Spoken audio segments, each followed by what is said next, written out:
naked. Told everyone I'm a bitch, so I became it. Always had to put yourself above me. I was into you, but I'm over it now. And I was trying to be nice, but nothing's getting through, so let me spell it out. A, B, C, D, E, F. You and your mom and your sister and your job and your Craigslist couch and the way your voice. Hello, everybody. This is Badger Martin. Welcome to the FU podcast. All right, tonight in the studio we have Wait. Don't forget to mark the episode real quick. 162. There you go. 162, Dennis ONeill. Hey. March FU 21st. podcast. There he is. There's Dennis. Yeah. All right. So, you want to start? Do the weather. We start with the weather first, and then we can go to See Dennis. the weather? Yeah, sure. Why not? It rained today. it rained today. Did you notice some precipitation? No, I noticed participation though. Ah. No, it was nice when I got here.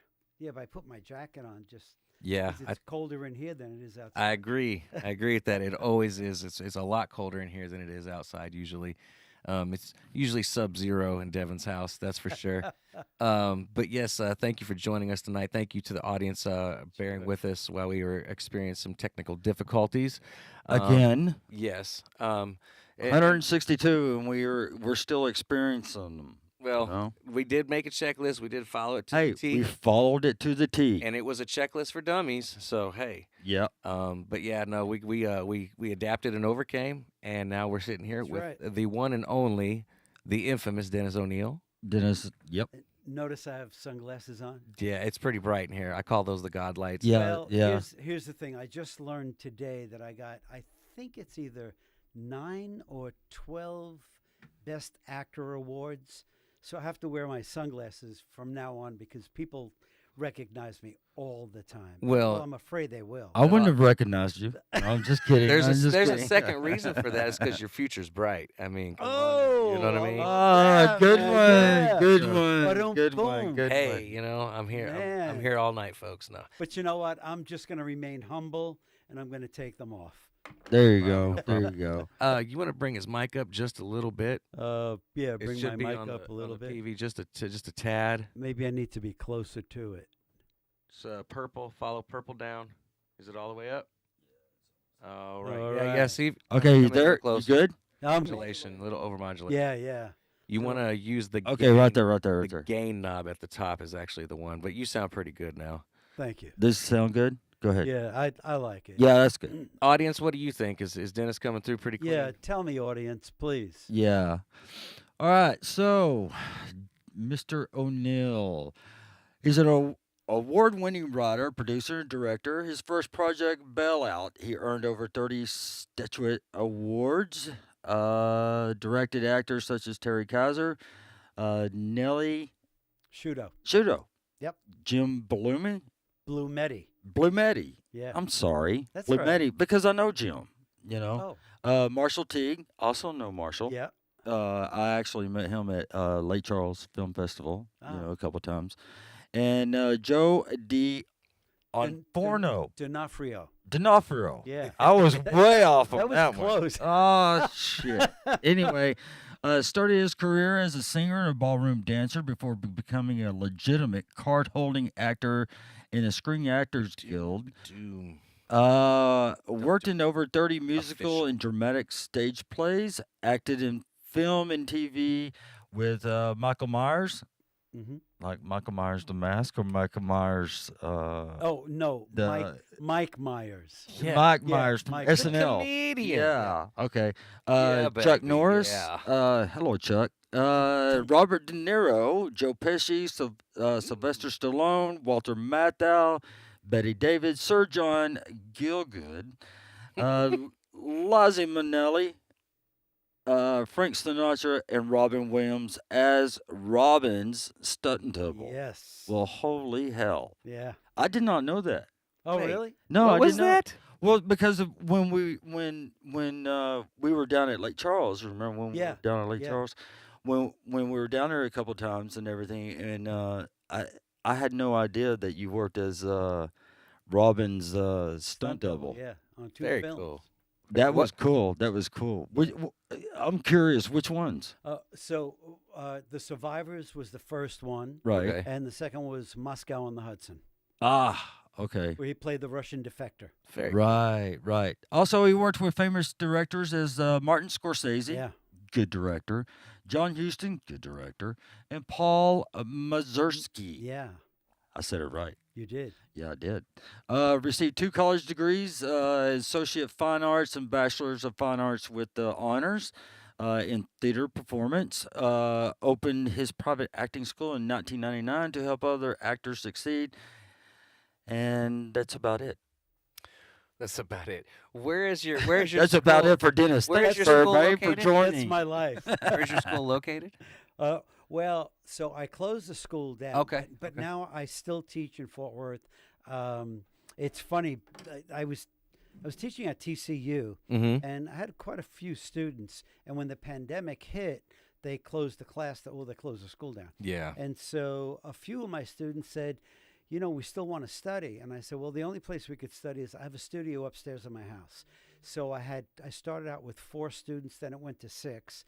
And more people started to sign up, but I really didn't want that many people at my house. No, I would understand that. Yeah. I can appreciate that. So I was having a bite to eat at a Denny's near my house with a actor student friend of mine. And we were talking about acting, and the waitress came over and said, "Where do you teach?" So I told her, and she said, "Why don't you teach here?"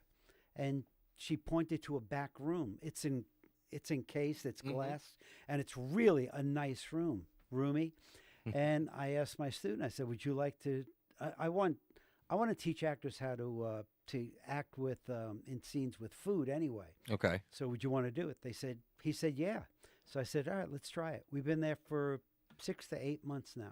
So it's Very at cool. Denny's in Fort Worth every Monday night. at Wasn't cool. it wasn't a Waffle House? No, it was. Hey, Waffle House is badass, Oh, Hey, man. I love Waffle House. Yeah. I've seen lines at both especially at Denny's 3 and o'clock in the Waffle House. morning. Yeah. You know. So Well, 3 o'clock in the morning, people stop at Jack in the Box too. So it's not. yeah, Yeah. That's yeah. insane. That's People insane. stop at Jack in the Box and starts, gets pissed off because their meal is all messed up and everything. They ask for they want to talk to Jack. I've been there. They like know. the cat food Oh, man. tacos. I want to talk to Jack. Well, I'm sorry, he ain't here. They like the cat food tacos at that time. That's what they look the like. cat food tacos. Cat So, food taco. Anyways, Dennis, you have quite the resume, sir. I was looking over a lot of the accomplishments. Over 30 statuette awards. That's Actually, today I counted them. We're up to 39. Wow. 39. 39 Yes. billion. No, Yeah. that's really awesome, dude. That's. I was looking over all the projects you've done, and it's just You started in the 70s, Don't make them that 70s, old. 80s. Okay, sorry, I'm Actually, fault. okay, Guy. so let me tell I'm you that this. guy. 1981 was my first big film, Okay. and that was Raging Bull with Robert De Niro and Joe Oh, Pesci. okay. and Yes. Martin Scorsese.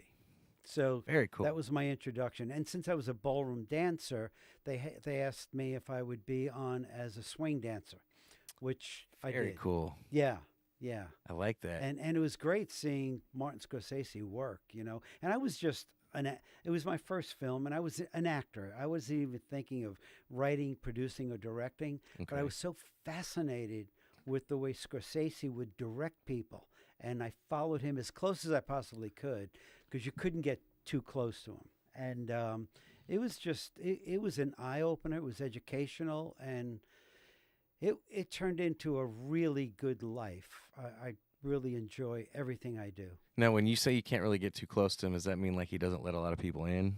Type. Well, as they're working, Mhm. because a lot of actors and extras would want to come up and ask him for his autograph. Okay. yeah. I mean, people makes- act stupid on set. I mean, it is Martin Scorsese. So- I would so- be a little so they pretty starstruck much- myself. Yeah, so they pretty much get starstruck when they see Scorsese. Yeah. Yeah. And I mean, he's he's working. presided over some awesome projects. Well, yeah, Yeah. I know. Yeah, look, I'm even amazed. I mean, when I tell people, I tell them because I had the experience, and it doesn't affect me as much as it did when I first did it. Mm-hmm. And when somebody says, "Wow, you work with Scorsese," then I think, "Wow, I worked with Scorsese." I mean, Right. Yeah. it's a great accolade to have. Like legitimately, that's awesome. I remember when I was reading through and I was like, oh shit, and like this is awesome. Yeah. I mean, I've been trying to get Dennis for what? Almost a month now. Because, I mean, Yeah. I know that you just came from New York and working on another, Yeah, Mark Cuban film. yeah, a Cuban film. And Like- I wasn't going to say it unless you said it Oh, because I don't know if if you signed an NDA or whatever. So, well, I mean, hey, NDAs are important. I'll tell you that. Oh. But I just been trying to get ONeill for about a month. We had to cancel, reschedule, and Yeah, it might have finally. been a little more than But it is nice to see you. I mean, I haven't seen you in years. 10 years. It's been 10 years. We've talked, but it's been 10 years. Okay, so was it 2014 or 2018? 13. It was 2013 when me and Okay, because Jim Cable. And, I received an Gwendolyn. award for Yeah. Bailout, and it Yeah. says 2014 on it. So it might have been 13, and I don't know. He put. I think it was a year. I think it was a year before because that's where I had Where I Found Peace with Gwendolyn Murphy and James Cable. Oh yeah. Okay. Yeah, and so remember we went to that Cajun restaurant Yes. right there, and we just all started talking and all that, and got to know each other and everything. Yeah. Because I mean I knew of you at that time, and so hey Dennis, come on man, let's go eat. Screw this. And all Yeah, they we got- had a great time. all they got here is popcorn. We don't need no damn popcorn. Yeah. We want some Cajun food. What the hell? That's right. This is damn Louisiana, Yeah. So, but yeah, I mean, it was fun, and I remember that time we were at the It was a big casino we went to. yeah, it was Yeah. it was Harrah's, I think. But Was it? anyway, yeah, I think it was Harrah's. Yeah, we were looking for something to eat or something. Right. The And casino. we all went out there. Yeah. And I remember the time. I mean, at the time I was, unfortunately, whatever she's listening, I don't care. But unfortunately, I was married to Melissa at that time. Okay. And then you sent me a message. Sorry, I put my arm around your wife. And I'm Oh. like, dude, it was okay, man. Well, Come on. we took a picture, and when I saw the picture, I saw my arm around her, and you're standing right there, and I said to myself, "What were you thinking, putting your arm around the guy's wife?" No, it's cool because I mean that's natural. I mean to me that's natural. That's just natural. Yeah, we were all trying to get. Oh yeah, together. we were all just trying to Yeah, get together. Yeah, squeeze in. Tom Young was there. Yeah. Sherry was there because we had two films in the 2013 with Patrick That's down right. there. Yeah, we Yeah. did. The Dancer won second wow. one, the second best short. Where I Found Peace, the one that I wrote and directed, it won the third place, and then Gwendolyn won the best actress. Yes, everything. that's right. And from Wow, what I I heard, remember. James came very, very close to winning the best actor. Oh, really? Yeah, for short. Really? So, Not me? No, it's. I like well, that attitude. it should have Man. been you. So Well, now listen, in the my right bio, attitude, you the didn't winning read attitude. award-winning actor. yeah, I did. No, you didn't. Yeah. I didn't. You said producer, director, writer. Award-winning actor. Where does it say it? Let me. Award-winning writer, director, producer. Bingo. Oh shit. Well, Okay, look, well you're award-winning director. I'm going to say Actor to you then. what I say to my acting students. I'm always right. I get paid for it. Yep. Hey. Hey, I know another person that's always Yeah. right. So, hey, look at Andy. Andy knows who I'm talking usually about. sits in that seat over there. I wonder if my students are Um, listening. Oh shit. So, I gotta ask. So I'm running through like I said, you have a lengthy resume, Yeah. all kinds of projects, but of course, near and dear to my heart because it was one of my mom's favorite shows and I used to watch it with her all the time. She just passed this last year, but Walker, Texas. yeah, what I Oh, mean, man. you know where it's going. You Yeah. know, that's that question kind of writes itself. You know, Right, right. what was that experience like, and not just Chuck Norris, but like on the show in general? I mean, So when I found out that I'm working with Chuck Norris, I thought it was, one of the highlights of my life, because he's, he's an icon, legend, icon. I don't know how big of a word you could use for him. And so I was supposed to be on there for one day. So they were going to have me on and then kill me off. And then they asked me to come back the next day and the next day. And they knew that I did stunts for Robin Williams. And they asked me, would you be willing to do this fight scene with Chuck Norris? I said, let me think about it. Yes. And That was quick. yeah. Yeah. I mean, who's He can You're not gonna he can roundhouse you. Oh, man, the guy's you're good. not gonna not say yes, right? Yeah. And Right. so now I'm on there for a week, and we haven't had the fight yet. And I said to Vic, he was the stunt coordinator, and I said, Vic, when am I going to have the fight scene with Chuck? And he said, oh, you didn't hear? I said, well, hear what? He said, no, Chuck doesn't want to do it. And I said, well, he's afraid of me? No, I didn't say that. Yeah. Man, I love it. I love So it. I said, what do you mean? He's not. Why? Why doesn't he want to do it? He said, well, a lot of actors don't want to mix it up with him because they're afraid that he might miss and crack a tooth or maybe hit their nose. And I said to him, Vic, Chuck was, unbeaten champ for 5 Yep. years. Mm-hmm. I trust yeah. him. Right. And Yep. he said, no, he doesn't want to do it. So now this is a true story. So I thought about this and I said, look, it's now or never. I've got to do this. And Chuck was sitting down. We were on a plane, and it was in Fort Worth. And I said, Chuck, could I talk to you for a minute? He said, yeah. What is it? I said, well, you mind standing up? Here I am telling Chuck Norris to stand up because I had something in mind. Right. And I said to him, I heard that you don't want to do the fight scene.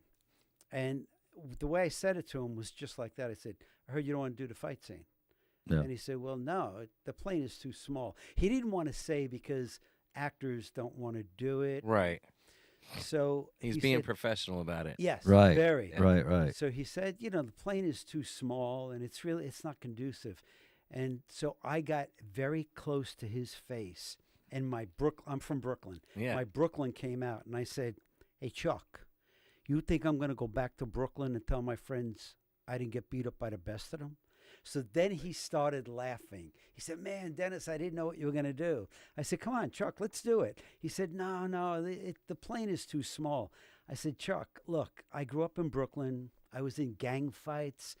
I had fights with bigger guys. I got beat up. I beat guys up. I said, let's just do it. He said, no, we can't. And I was very disappointed, but they Right. still asked me to come back.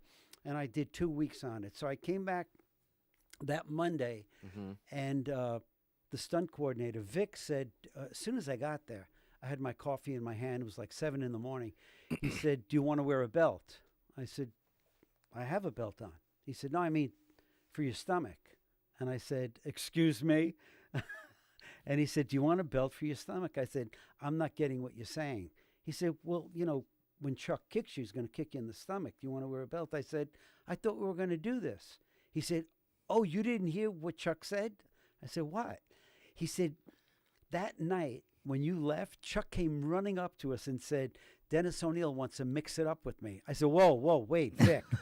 I don't want to mix it up with him. I want this to be choreographed. I don't want any punches thrown. This is Chuck Norris. I mean, when Chuck Norris was born, the doctor picked him up by his feet, and instead of smacking him, he said, nah, and he laid him down.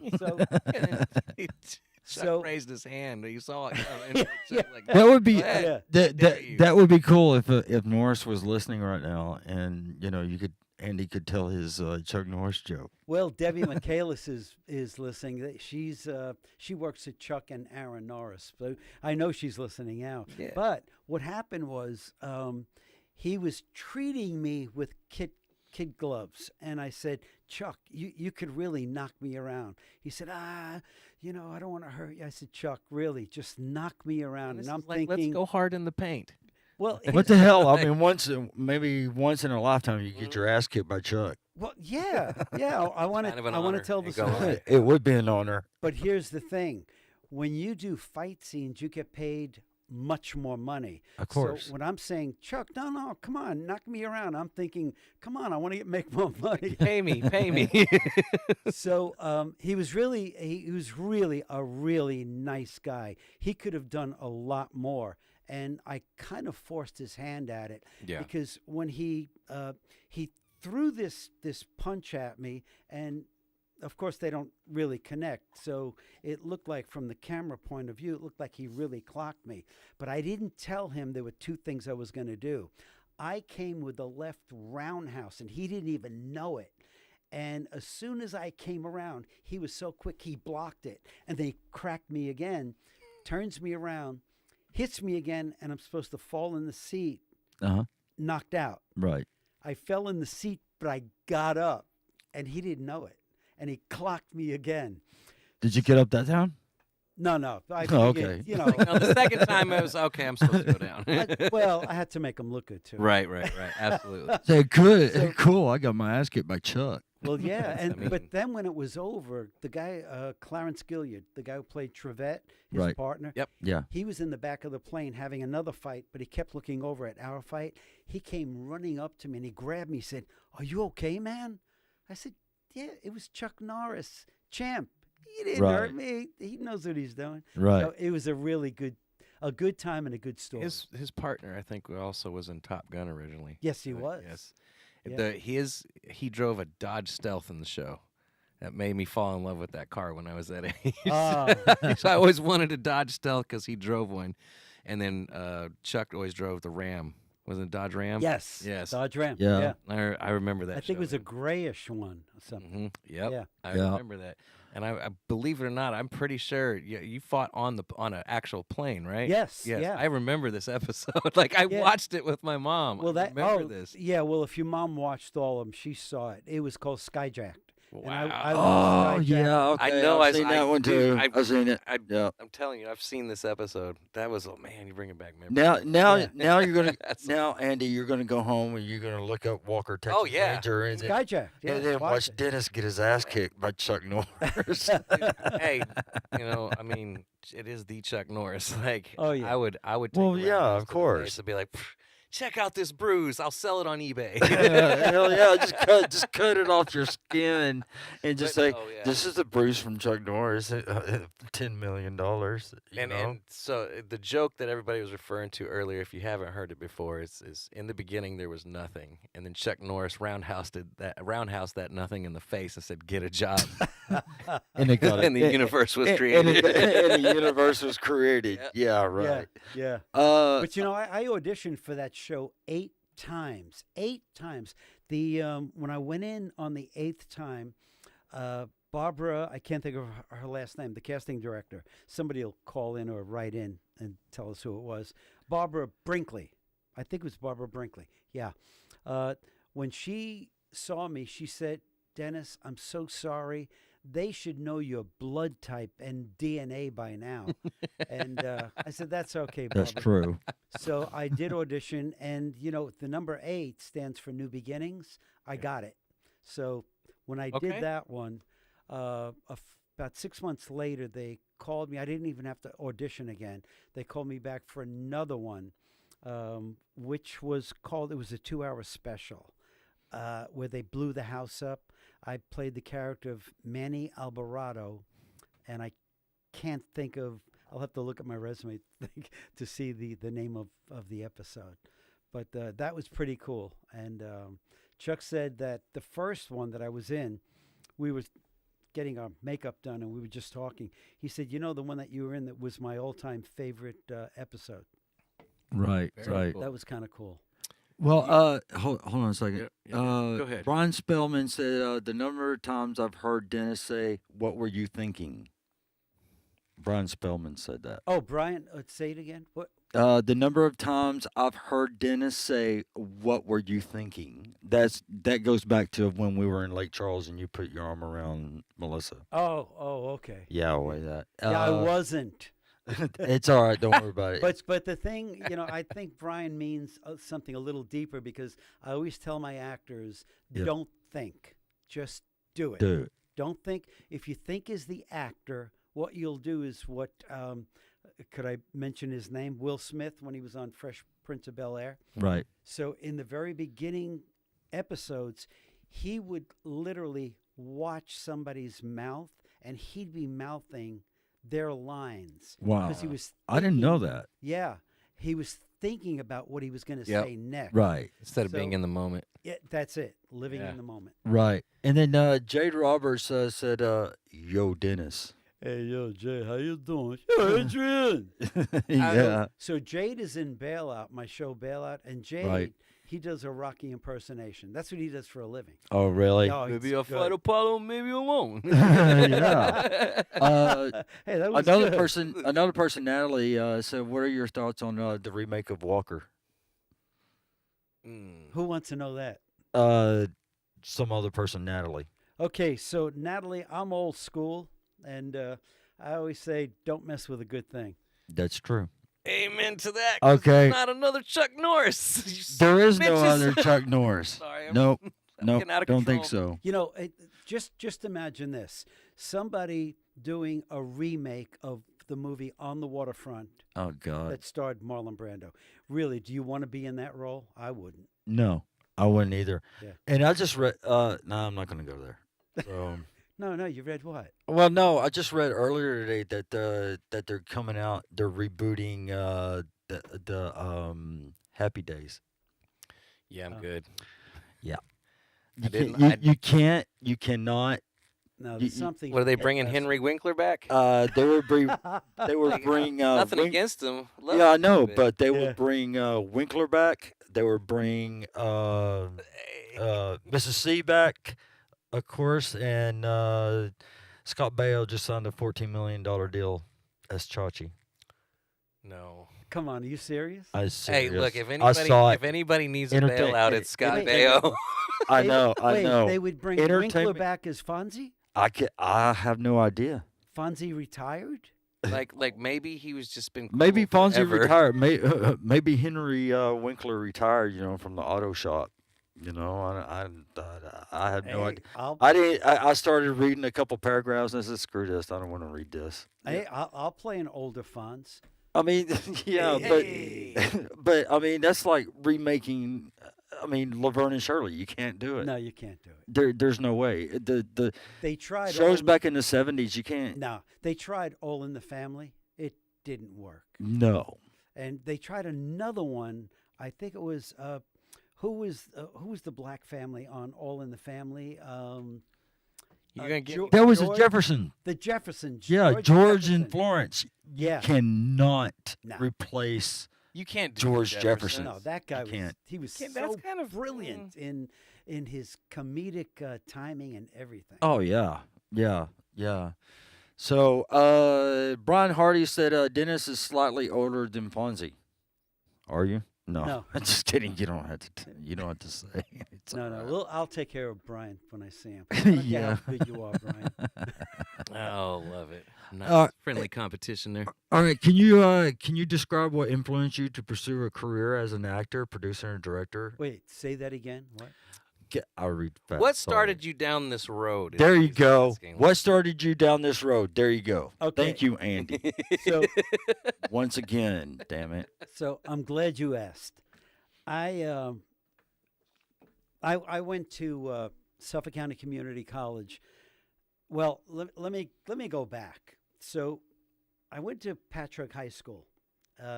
My high school. Hey, All right. In That's why you're so in- smart. in Brooklyn. Yeah, that's why I'm so smart. Wait till you hear the story. In Brooklyn, No, I don't want to hear it.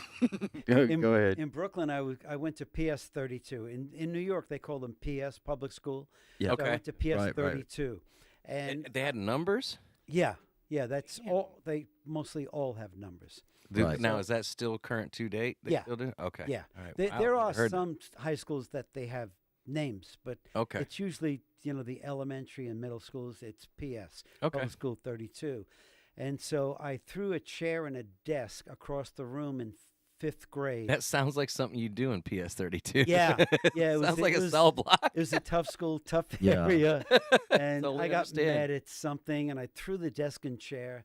So the principal called my mom and dad and said, "Send him to St. Agnes. It's a Catholic school. The nuns will put him in his place. They'll discipline him." And And did they? I had nuns at my school. well, first of all, I Go couldn't ahead. pick up the chair and desk because it was screwed into the Bolted floor. To the ground. And I We dealt with your kind before, sir. Yeah. They had the ruler Right. just waiting Exactly. for your knuckles. But so a lot of times when I got out of hand, the nuns just literally beat you to a pulp, and so I got beat up. And that's when you could hit students. You know, Yep. today you can't even talk Knuckles. back to them. Did they hit? Oh yeah, Knuckles, yep. Did they slap your hand with like a yardstick? Oh, slap your hand. Like My mom went to a Catholic school. She was like a good student and still got the rule. I was, Yeah, yeah. right, even I the mean, I good was girls, just curious. Yeah. So, but the ruler had metal in it. So Yep. it was a wooden ruler Yeah, that had right. metal in Had it. that metal they would- edge too. You'd have to you'd have to hold your knuckles really tight, and they would tell you hold it tight. Wow. And that's because if you do it like this, Uh-huh. it's not going to bleed. So they wanted you to Yeah, they want to get Really the bone tight. as close to the skin as possible. Yeah, so when they hit you, it bled, and but I just I got so You know God's frustrated. mercy and all. Right. Right. Yeah. Sorry, Yeah. blasphemy. I'm sorry. Yep. Yeah. So I'm leading up to why I was in this play in high school. So I almost got kicked out of St. Agnes, but I squeaked through. So then I got into a gang fight, and this guy, Louis Ivini, who to this day, back in Brooklyn, they know him as Louis Pipe. He pushed Pipe? Louis Pipe. Yeah, Pipe. Like getting hit over the head with a Yeah, pipe. no, I know where you're going Yeah. with Wow. this. I So- just wanted to make sure the audience understood. So Like me and two friends of mine, oh, yeah. we met these three girls in Prospect Park. Prospect Park is a big park in Brooklyn. Right. So one was Pat Rizzo, Carol, and the other one that I liked, her name was Cucci Lafredo. Yeah. And a lot of people can't pronounce her name. It's Cucci Lafredo. And I put her name in my show Bailout. So, we fell in love. And so I started going out with Cucci. it. But she belonged to a gang called the Sinclair Playboys. Okay. So I would go up to Carroll Park to But, meet. okay, so you're taking us back. Okay. Yeah, I'm really taking you back. I'm following you. To get to why I got into Very acting. cool. So anyway, make a long story short, the Sinclair Playboys, one of the guys, Louis, didn't like the fact that I was seeing her because I wasn't a part of their group. And so he pushed her. And when he pushed her, I jumped on him and I beat him. Yep. I didn't beat him to a pulp, but he bit my nose, my cheek, my ear, and he tried to bite my eye, but Anyway, I still won the fight, but he still wanted to fight me again. So he told me to come down to 5th Street and Hoyt and tomorrow night. So my friend Maddie, little Maddie, said, "Yeah, bring your friends." And I said, "Maddie, shut up. He belongs to a gang." And we didn't. So now I couldn't punk out, so I Yeah. had to go meet him. And when I rounded the corner, he had his friends. It looked like it probably wasn't 500, but it looked like 500 guys. Yeah, I get it. And so, there we are. And he comes up to me and he says, "How do you want to?" Well, he was talking to a couple of friends of his that said, "Let me fight him. No, let me fight him." And Louis said, "No, I'm going to fight him." Mm-hmm. So Louis had his hands behind his back and he come up to me very close to my face and said, "How do you want to fight, clean or dirty?" I said, "Any way you want to go." Bam! Hits me over the head with this steel pipe. It was a candle holder, actually. Louis Pipe. And my head split open. My mother came running down, and the cops came. And right after that, my mom and dad said, "We're moving out to Long Island." So we moved out to Long Island. They thought that I'd meet friends that weren't tough guys, That's but Long Island. I did. So Yeah, when there's I still went, tough guys on Long Island. oh yeah, yeah. So when I went to Patchogue Middle School, it was called junior high school at the time. Yeah. Then we went into absolutely. Patchogue High School, but we were drinking, smoking weed, and I mean, we just doing everything that I did in Brooklyn. Yep. And so we gained the reputation. We'd be fighting. We'd start fights with kids. My friend Jack and I, we would shake down kids for their money and then go to Wallum's Chinese restaurant. And He's changed since then, folks. Just letting you know. oh, definitely changed. 1981, I had my epiphany. But just to make a long story short, so this teacher, Mr. Hitchcock, came up to the six of us, and we were hanging out, and he said, I want to talk to you guys. And we said, yeah, Mr. Hitchcock, what about? He said, you guys think you're tough, but you're not. So we all looked at each other, and we surrounded Mr. Hitchcock. Now, I don't know if we would have done anything to him, but we did surround him. Mhm. We wanted to put some fear in him. Right. And we said, what do you mean? He said, if you're so tough, I dare you to be in this play, Pyramus and Thisbe. And so we said, tell us what it's about. He said, it's Shakespearean. Dennis, you'll play Thisbe, which is the girl. Yeah. Jack, you'll play Pyramus. And all these other guys will play different roles. So we thought we'd have fun, and we were having a blast with it. But we memorized all these lines from Shakespeare, but we had a blast doing it. We were even laughing on stage. So we did it for the high school, and then they brought us to Dowling College, where they had us perform for the college. And we loved it. But little did I know that another teacher had something in mind. Let me put Dennis ONeill in this other play, and it was a drama. So my friends weren't in it, so I couldn't goof off with them. So they took this serious, and it was with the drama club, and I hated these kids. Anybody smart, I hated. It's still a gang. Yeah, exactly. The gang of smart kids. Yeah, and I wanted my gang to fight this gang. Real Right. quick before Brian Spellman said we need to use that fight scene you're describing. We need to use it in Bailout. You got it, Brian. Okay. Just want to let you know. Yeah. It's thrown in there. But go ahead. Sorry. Okay, so I'm getting to literally the climax of this story. So opening night, I'm sitting upstage at a desk, and it took place in an office. Mhm. And I'm watching all these kids do these great monologues and these great scenes. And I'm thinking, I've never done this before.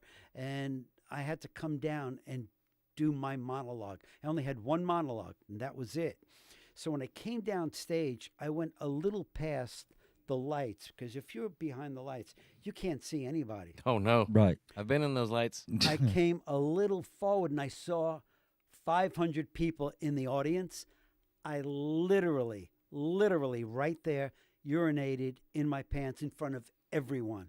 Damn. Wow. And I Damn. had to do my monologue. So I turned to the side, Uh-huh. and I delivered my monologue, and I said, I will never be in another play ever again. Which brings me how I got into acting. I peed in my pants, and then guess what happened? Yeah. So Who'd have thunk it? since I was so bad in school, the assistant principal, Mr. Irons, called me to his office. Mm-hmm. And he said, ONeill, two things I'm going to tell you. Number one, you'll never make it in life. Number two, Love you'll those never kind of make it people. to your senior year. Now get out of here. Go back to your class. And I thought, that was encouraging. Yeah, thanks. Right. Appreciate it. So, Go out there and be somebody. yeah, and I wanted to quit school right then and there. But then I Mhm. thought, no, let me really give it to him. So I worked really hard, and I squeaked through to my senior year. And I made it to my senior year, which means in 8 more months, you graduate. Yep. Right.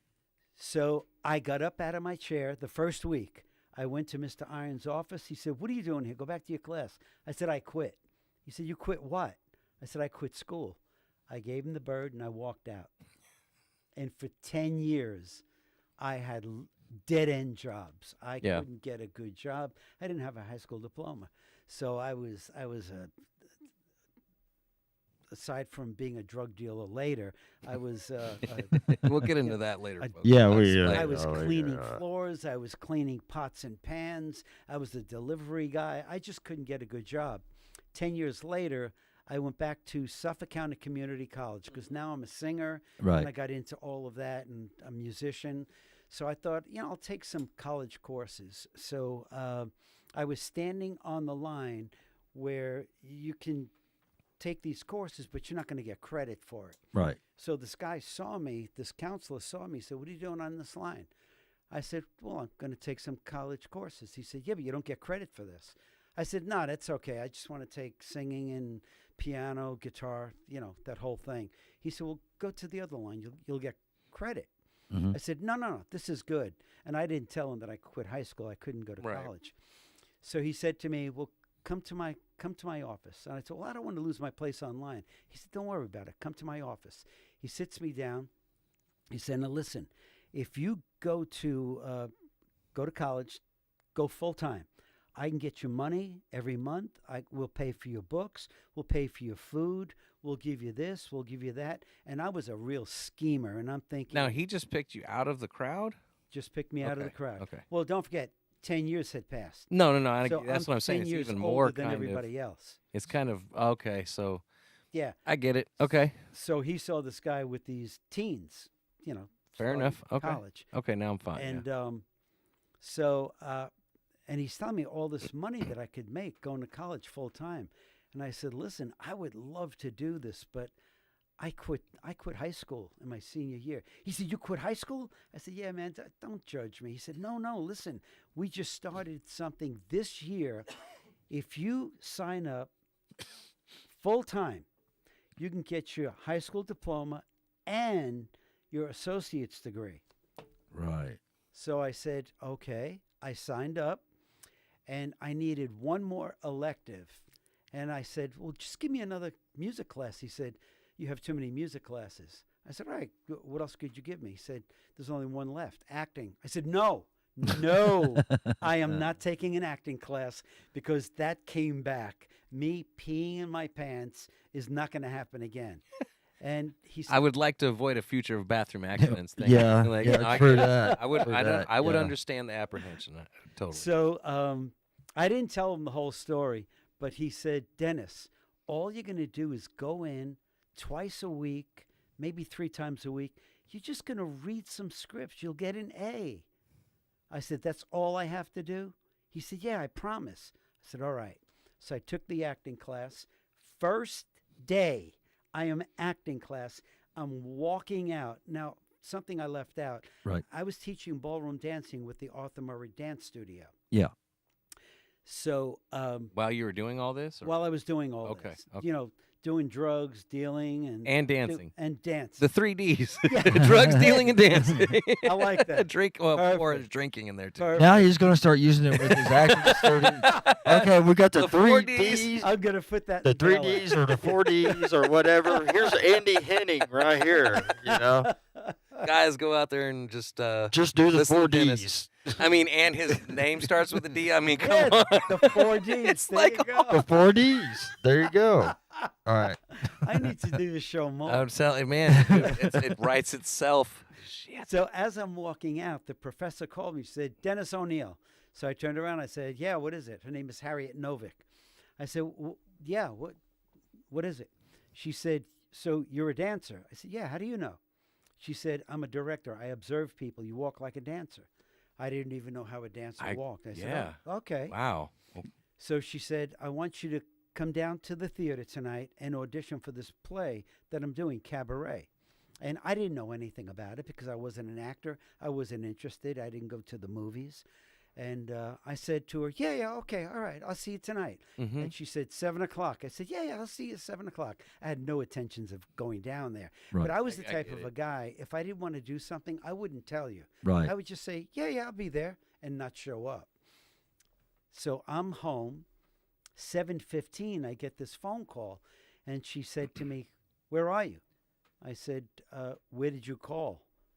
She said, "Don't be smart with me." I mean, is this a trick question? Right. Yeah. This Where is am back I? in the days of landlines, all you young. Oh, it was. It was. Yeah, so Landlines. Yes, we wow. were still at home. They go way back. Yeah, So okay. she said, "You were supposed to be here at 7 o'clock." I said, "Well, Miss Novick, look, I have a lot going on. I really can't do this." And I'm working full time. I'm going to school full time.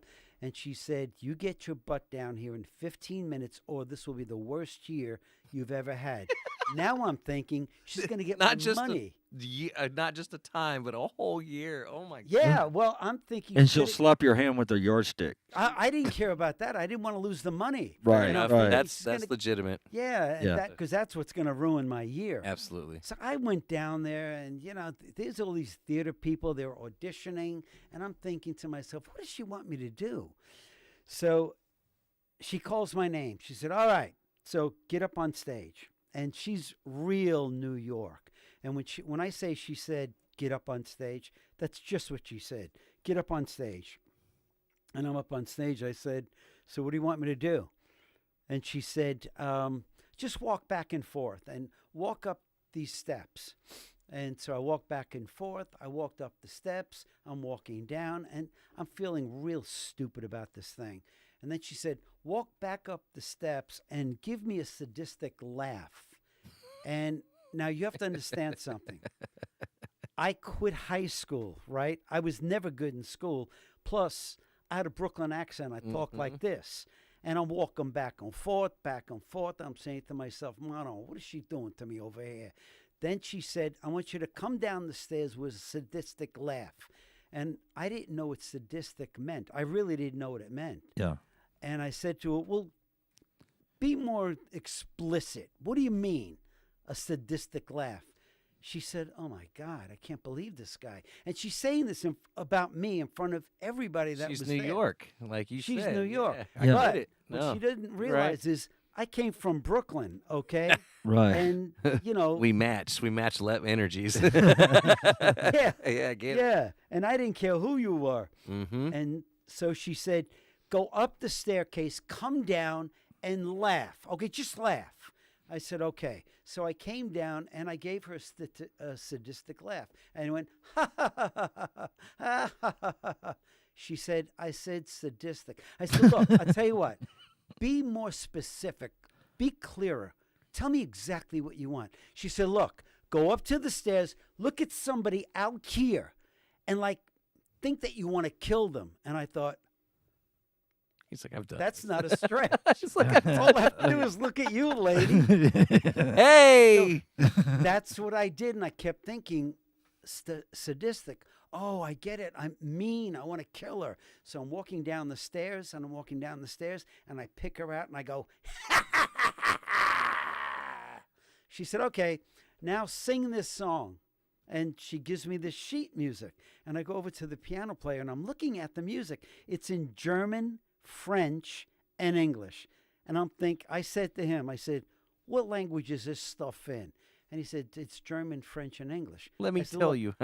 I got the English. But forget about the German and French. No, that's like a no-go over here." And he said, "Can you read music?" I said, "I could read music a little." He said, "Just read the notes and hum it or whatever you want to do." Gives me the introduction and I'm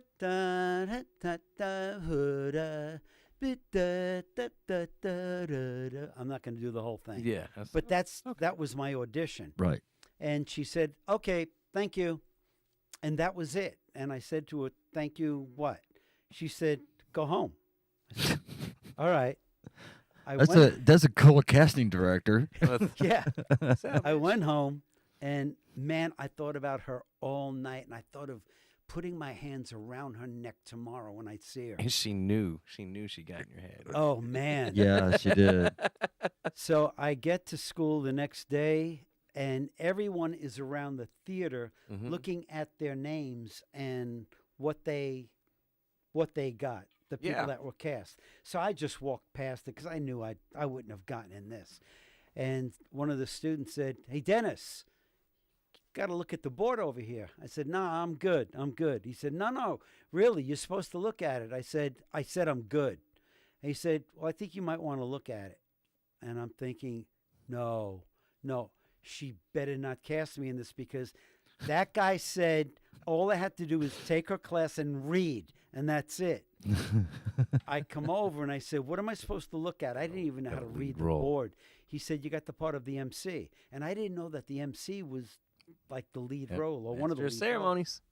Yep. And I thought, okay, so it's the MC. I guess I'll read something in between every scene. That's not going to be bad. But I didn't know that he had to act, sing, and dance. Mhm. So I got it. And my first night of rehearsal, I thought I was going to do that night what I did in the 9th grade. And that was Pee in your pants. exactly. Yeah. I was so nervous. And the music director saw that I was really nervous. He said, listen, tomorrow night, come over to my house. I'll work with you. He did. Okay, make a long story short, opening night, I don't know what happened to me. I was so afraid of walking out on that stage. But as soon as I set my foot out on that stage, the lights were on. All of a sudden, I got this creative surge. Somebody dropped a red scarf. One of the dancers dropped a red scarf on the stage, in the middle of the stage. Everyone could see it. I walk out, and the music's going, and I have all the makeup on, and I had this white face on. My hair was slicked back, and I am really the MC. I picked up the scarf. I looked at it. I looked at the audience. I put it around my neck, and I laughed, and I sang, Willkommen, bienvenue, welcome. Now I'm singing German, French, and English. And that night, I couldn't He's believe. like, I learned language real fast. Yeah, I did. I Rosetta couldn't believe Stone. how much I was loving this. When we took the bow, when it was over, we got a standing ovation. Yep. I said, this is what I want to do for the rest of my life. That's how I got into acting. Very long story. Wow. Wow. Very, very good story. Very interesting story. Yeah. I like it. And I gotta rewind it real quick. So, the gentleman was the prince? No, you bunch of tough guys. The- Who- Oh, who- Mr. Hitchcock. I hope he's So, listening. so the reason that I feel when this happens is when you hear that kind of that coaching, you want to prove how tough you are. Yeah. Hands down, just public speaking is where it starts. But when you're performing in front of public, it takes an enormous set of balls. Like you have to silence that voice in the back of your head, like the Yeah. nervousness. You have to own the moment. You have to not care whether you have one person that's not liking you or the audience. That's exactly right. You have to completely, like even public speaking. This is a known fear of a lot of people. Yeah. And that's why that coaching I feel comes from that is you want to be tough, you really want to be tough, try this. Yeah. You know what I Yeah. mean? And you said yours was a part of a girl Yeah. originally. You got to be tough as a man Yeah. to be able to stand up in front of somebody, Exactly. let down your Yeah. comfort zone, Yeah. Yeah. step into that role and be like, excuse me, and give us a shit about what people think about you being in that role. Well, see, since it was Shakespeare, it was I would come out and I had to put on a high pitched voice, and I Okay. would say, "Pyramus, Pyramus, wherefore art thou, Pyramus?" And then he said, "Here I am." No, he would say, "Here I am, Thisbe," and I'd say, "Pyramus, my love." But we were goofing about it. We were really No. laughing Wow. on Yeah. stage, so it was a little easier, and plus they were my friends.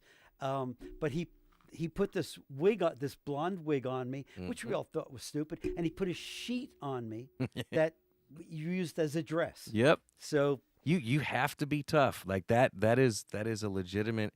well, he just wrote something. I should have had it ready, but he wrote this very cool thing, and he said, years ago, back in Patrick High School, I had these 6 guys. They were really tough. And Dennis ONeill, who was the toughest, I put him in the role of Thisbe, playing a woman. Mhm. And he said now he graduated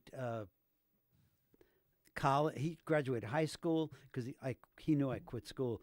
High school, college, and then I went to UTA.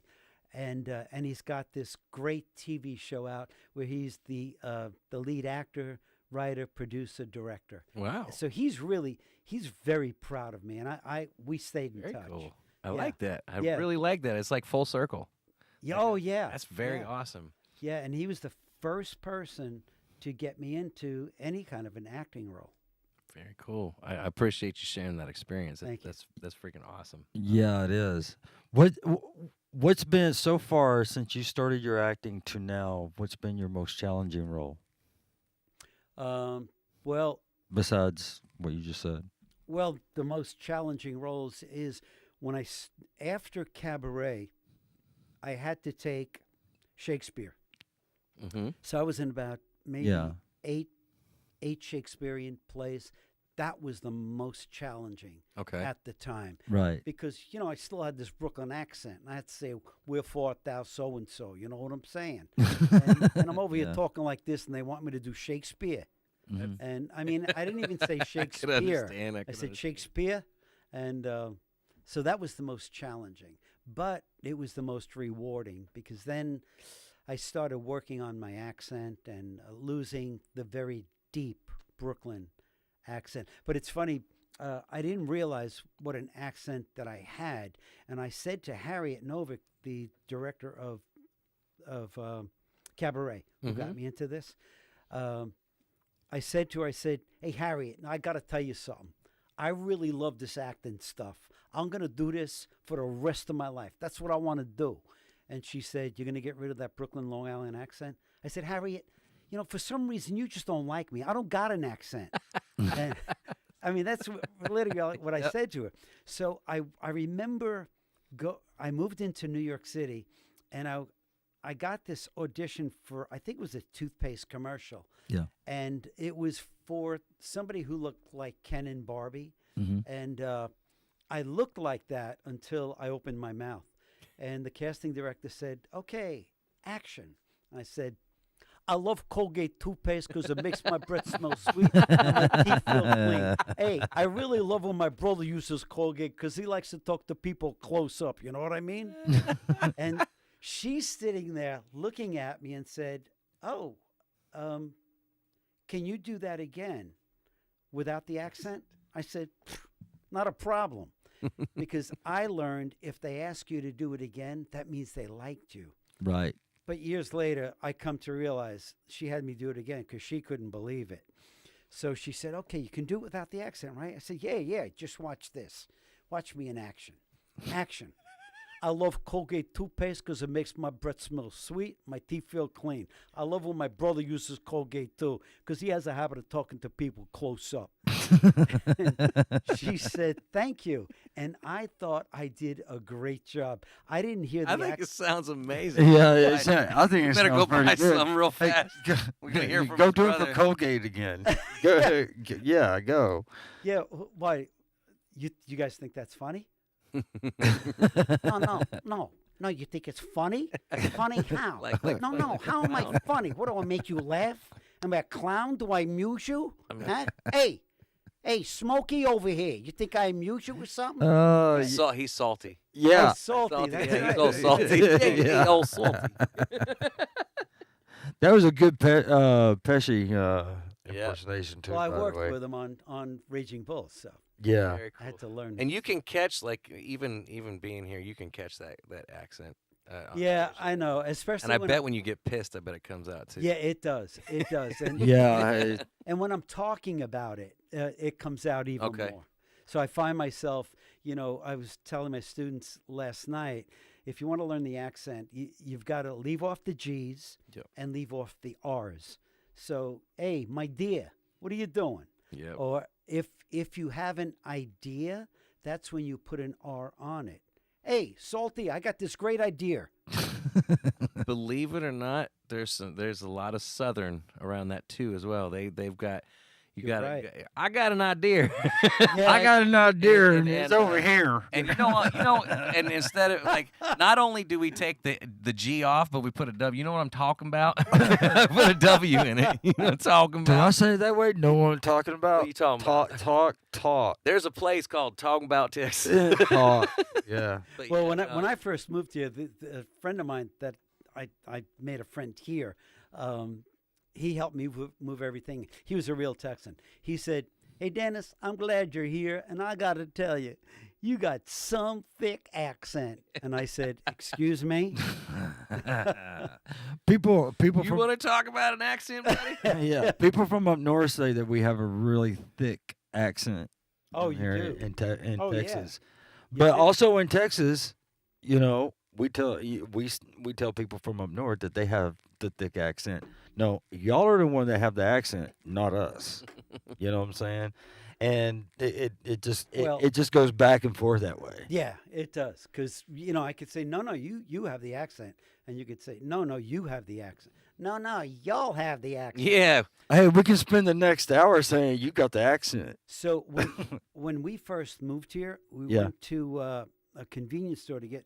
We lived in Bedford, so we Okay. went to convenience store to get some because we moved into an apartment to get some food. And as I put everything on the counter. I was taking my money out. This woman said, "How y'all doing?" I said, "What?" How y'all do? She said, "How y'all doing?" Yeah. And I looked at the door, and I looked at her and I said, "Why?" She said, "What?" I said, "Why?" She said, "Why what?" I said, "Why do you want to know how I'm doing?" And I thought she was setting me up for something. She said, "I don't know. I just thought I'd ask." Yeah. And I looked at it as if to say, "Don't ask again." It's the southern charm. But I didn't know that Right. people did that. Yeah. So I really thought there was something up while she was saying, Yeah, "Hey, no, so how you doing? Come here."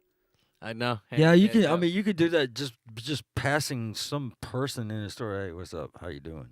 You know. I mean, I do that sometimes. It's a southern. I mean, it's- it's the No, southern it is- hospitality. It is a southern thing. Yeah, it is a southern thing. Yeah. Yeah. And it if is. anybody ever tells you "bless your heart," you should probably Oh, maybe Run, just run. say something stupid. Don't ever- Yeah, Oh, run. bless your Don't heart. ever don't ever let a woman tell you bless your heart. You know what I'm No, saying? that I know about. Now, Yeah, if you were okay. talking about a tragic I'm about to kill situation, you. like if you're talking about a true tragic situation, and then somebody says bless her heart or something, that's a different story. But if somebody's like bless your heart, like shit, I said something really Yeah. dumb. Yeah. Oh God, I'm about to get my ass kicked. Now I'm in because- trouble. Yeah, that's it. Damn it! Like oh, So what's the first thing you do to research and approach a role, an acting role? So, and I teach this in class. So I'll read it, and hopefully, as soon as I start reading it, I get a feel for the character. And okay. I mean, if it's a character that's well known, well, then I start Googling away. And Right. if it's someplace where geographically that I've never lived, I start Googling away. I want to see what the feel of his background is, Right. things like that. And if it's nondescript, then I start making things up. So I would give my character a history. What kind of food does he like? What's his favorite color? Right. What kind of clothes does he like to wear, and things like that. Yeah. Very cool. Are you like method acting, or do you just Okay, so when I first started, I got into method acting, and Okay. I had to live the part, right? and I had to go back into my past and everything else. Mm, However, for me, that was dangerous because get it. I did this play called The Man with the Flower in His Mouth by Louis Pirandello, and it was about a man who had mesothelioma, which is a skin cancer, I believe. And I had to get very emotional about it. And is somebody in this house? No, the That's house Alexa. is automated. It's Alexa. Yeah. That's Okay. all that is. Hey, Alexa, we're talking here. She'll say, "Welcome home, Daddy." I mean, that's what this Devin's got some interesting responses yeah, programmed into yeah, Alexa. yeah. But go ahead. But I was in that play, and so I had to get very emotional, and I didn't know that the director wanted me to cry, because we never discussed it, and I was really considered myself a method actor, and anyway, so I had to dig deep, and I brought all of this garbage from the past into my life. Okay. I had a pretty rough past with a lot of different things. And so I had to cry. And I started thinking of everything that ever happened to me from being a little kid to just a lot of things. Yep. And I started crying and crying and crying. I couldn't stop crying. So I made my exit and behind the curtain, I was still crying. When I came out, I was trying to hold the cry in, and I couldn't. When we took our bow at the end of the play, I was still crying. I went to my dressing room. I could not stop crying. And somebody got another director and to talk to me and to calm me down. And anyway, I went home with her, and her husband were consoling me. And she explained to me that the director should have talked you through this because method acting could be dangerous. They call it effective memory for a reason. Absolutely. Because it affects your psyche. And anyway, I cried for 5 hours that day. And from then on, I decided I'm going to look for a different way to be an actor because that's not working for me. So I really don't teach that aspect of it. Okay. Al Pacino was a big proponent of it. Yeah. Because he's a member of the actor studio. And he was asked, have you used any effective memory lately? And he said, no, I haven't used it for a long time.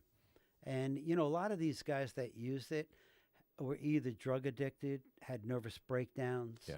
And Rod Steiger used it. He was in On the Waterfront. He played Charlie, Terry Malloy's brother. Yep. And he had a nervous breakdown. He was in the psychiatric ward. Well, And I mean, so I just decided, no. yeah. just Even go. recently, well, like not recently, but Heath Ledger Yeah. was playing the Joker. Yeah. You know what I mean? Like that. It's a legitimate concern. Yeah. I mean, some people, you know, they swear by it. And my feeling is however you get there. But for me, it didn't work, and I don't teach it anymore. Yeah, no. So. Well, I think personal health in general, even when it comes to mental health, is most important anyway. Yeah. So, yeah, no doubt. But I did have a question about Walker. Was it shot mostly in Fort Worth, or was it the Las Colinas area studios? No, it was mostly in Dallas. But Oh, they so it was in did Okay, shoot. okay. They did shoot a lot of it in Fort Worth, but the majority was in Dallas. Okay. So in Fort Worth, you see that courthaus in the beginning Yep. of it. You always saw the Fort Worth courthouse. Okay. But now where we shot, it was at Alliance Airport, and they had this big. I think it was a 737. Okay. aircraft. Yeah. All right. I just still sorry. I keep bringing it back to that. Okay, that's well, okay. so we know what Andy's gonna do when he gets home. Is Good. go to that episode Roundhouse. Good. and Good. wants to see Good. Chuck Norris roundhouse you. So Have you ever had problems like breaking character, or like not break, like after you're done for the day, getting out of character? Have you ever had that issue? What do you mean? Like you're you know on the set, 8+ hours a day.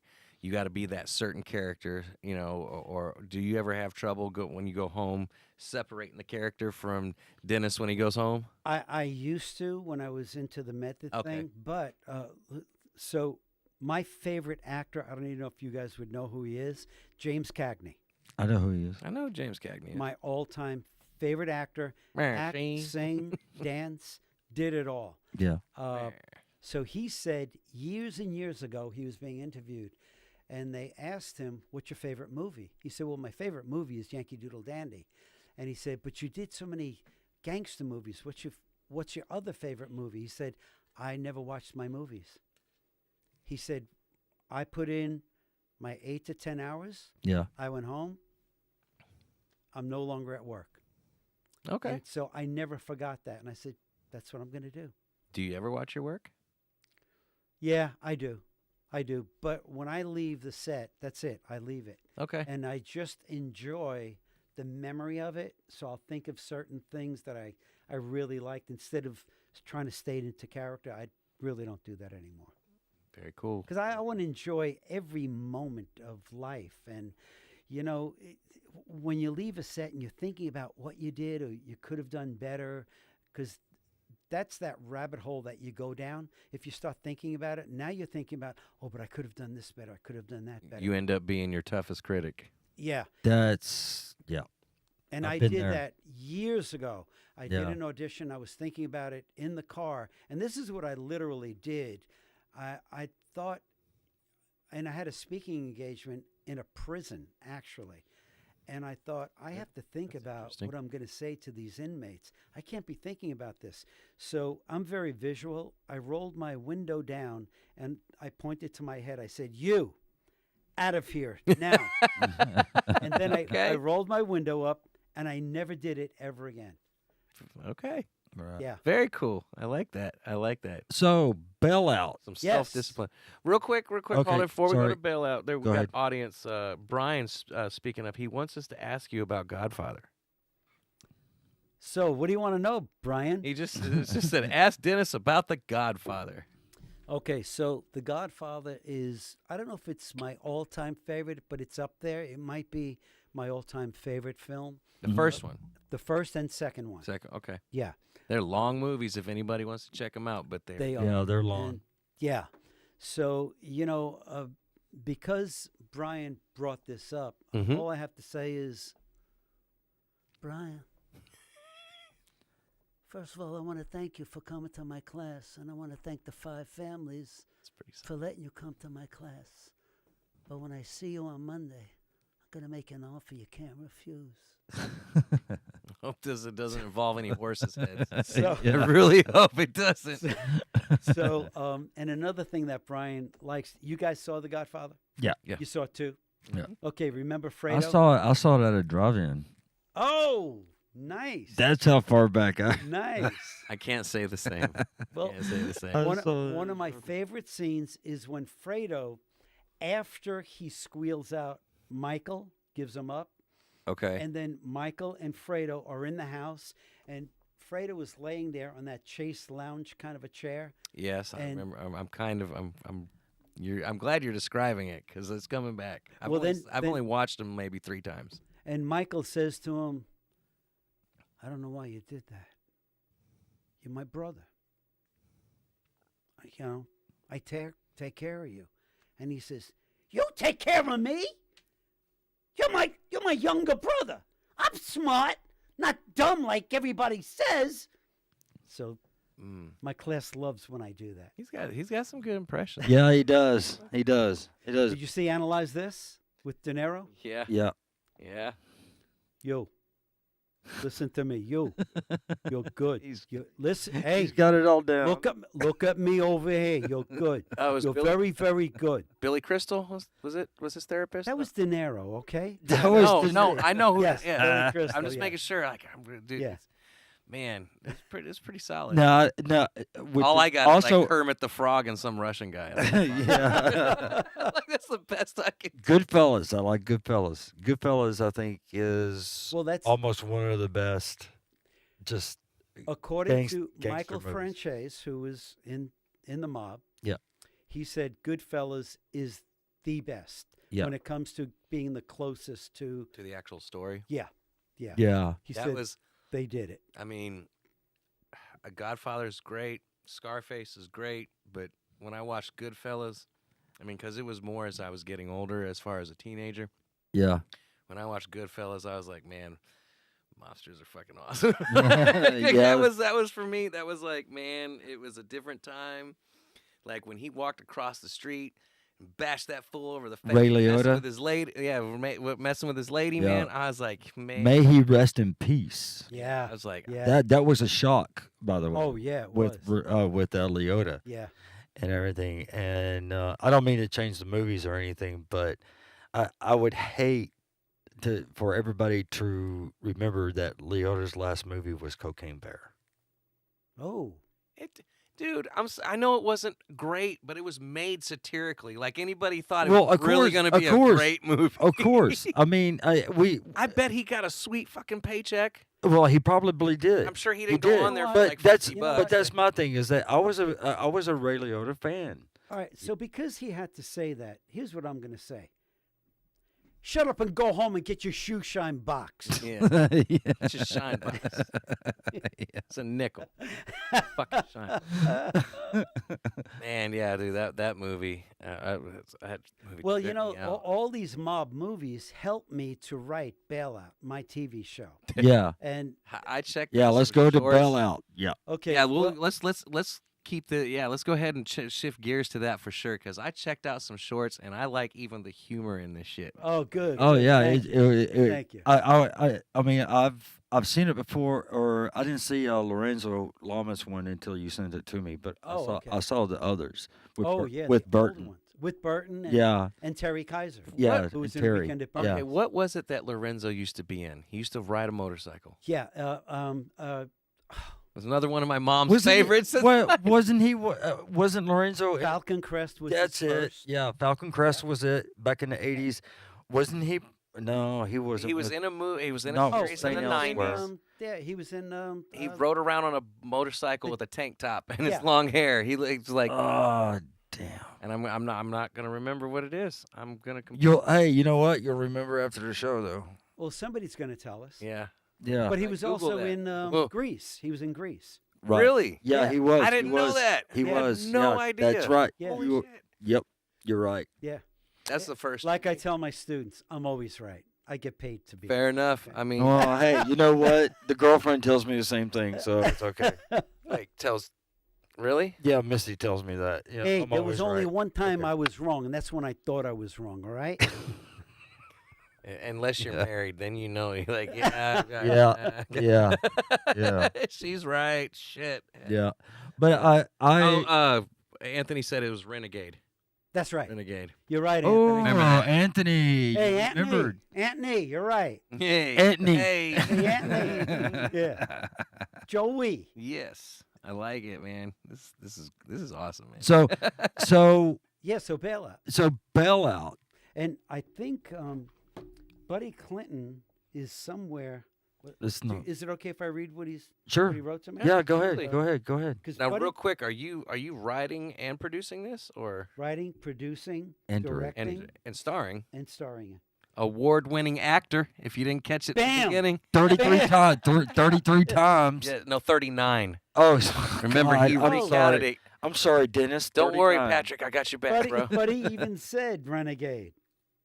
Okay, I am free anytime, sir.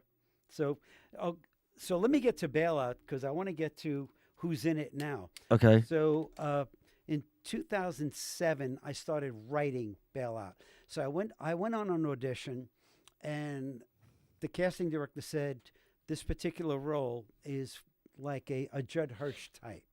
And I used to watch Taxi, and I used to watch the comedy on television, and I watched a lot of Judd Hirsch movies. So I knew Judd Hirsch. Mhm. So when I auditioned, I had that Judd Hirsch feel. And she said, "Look, I'm not even going to wait to call your agent. I'd like to give you the call back now. Can you come back Thursday?" I said, "Yeah."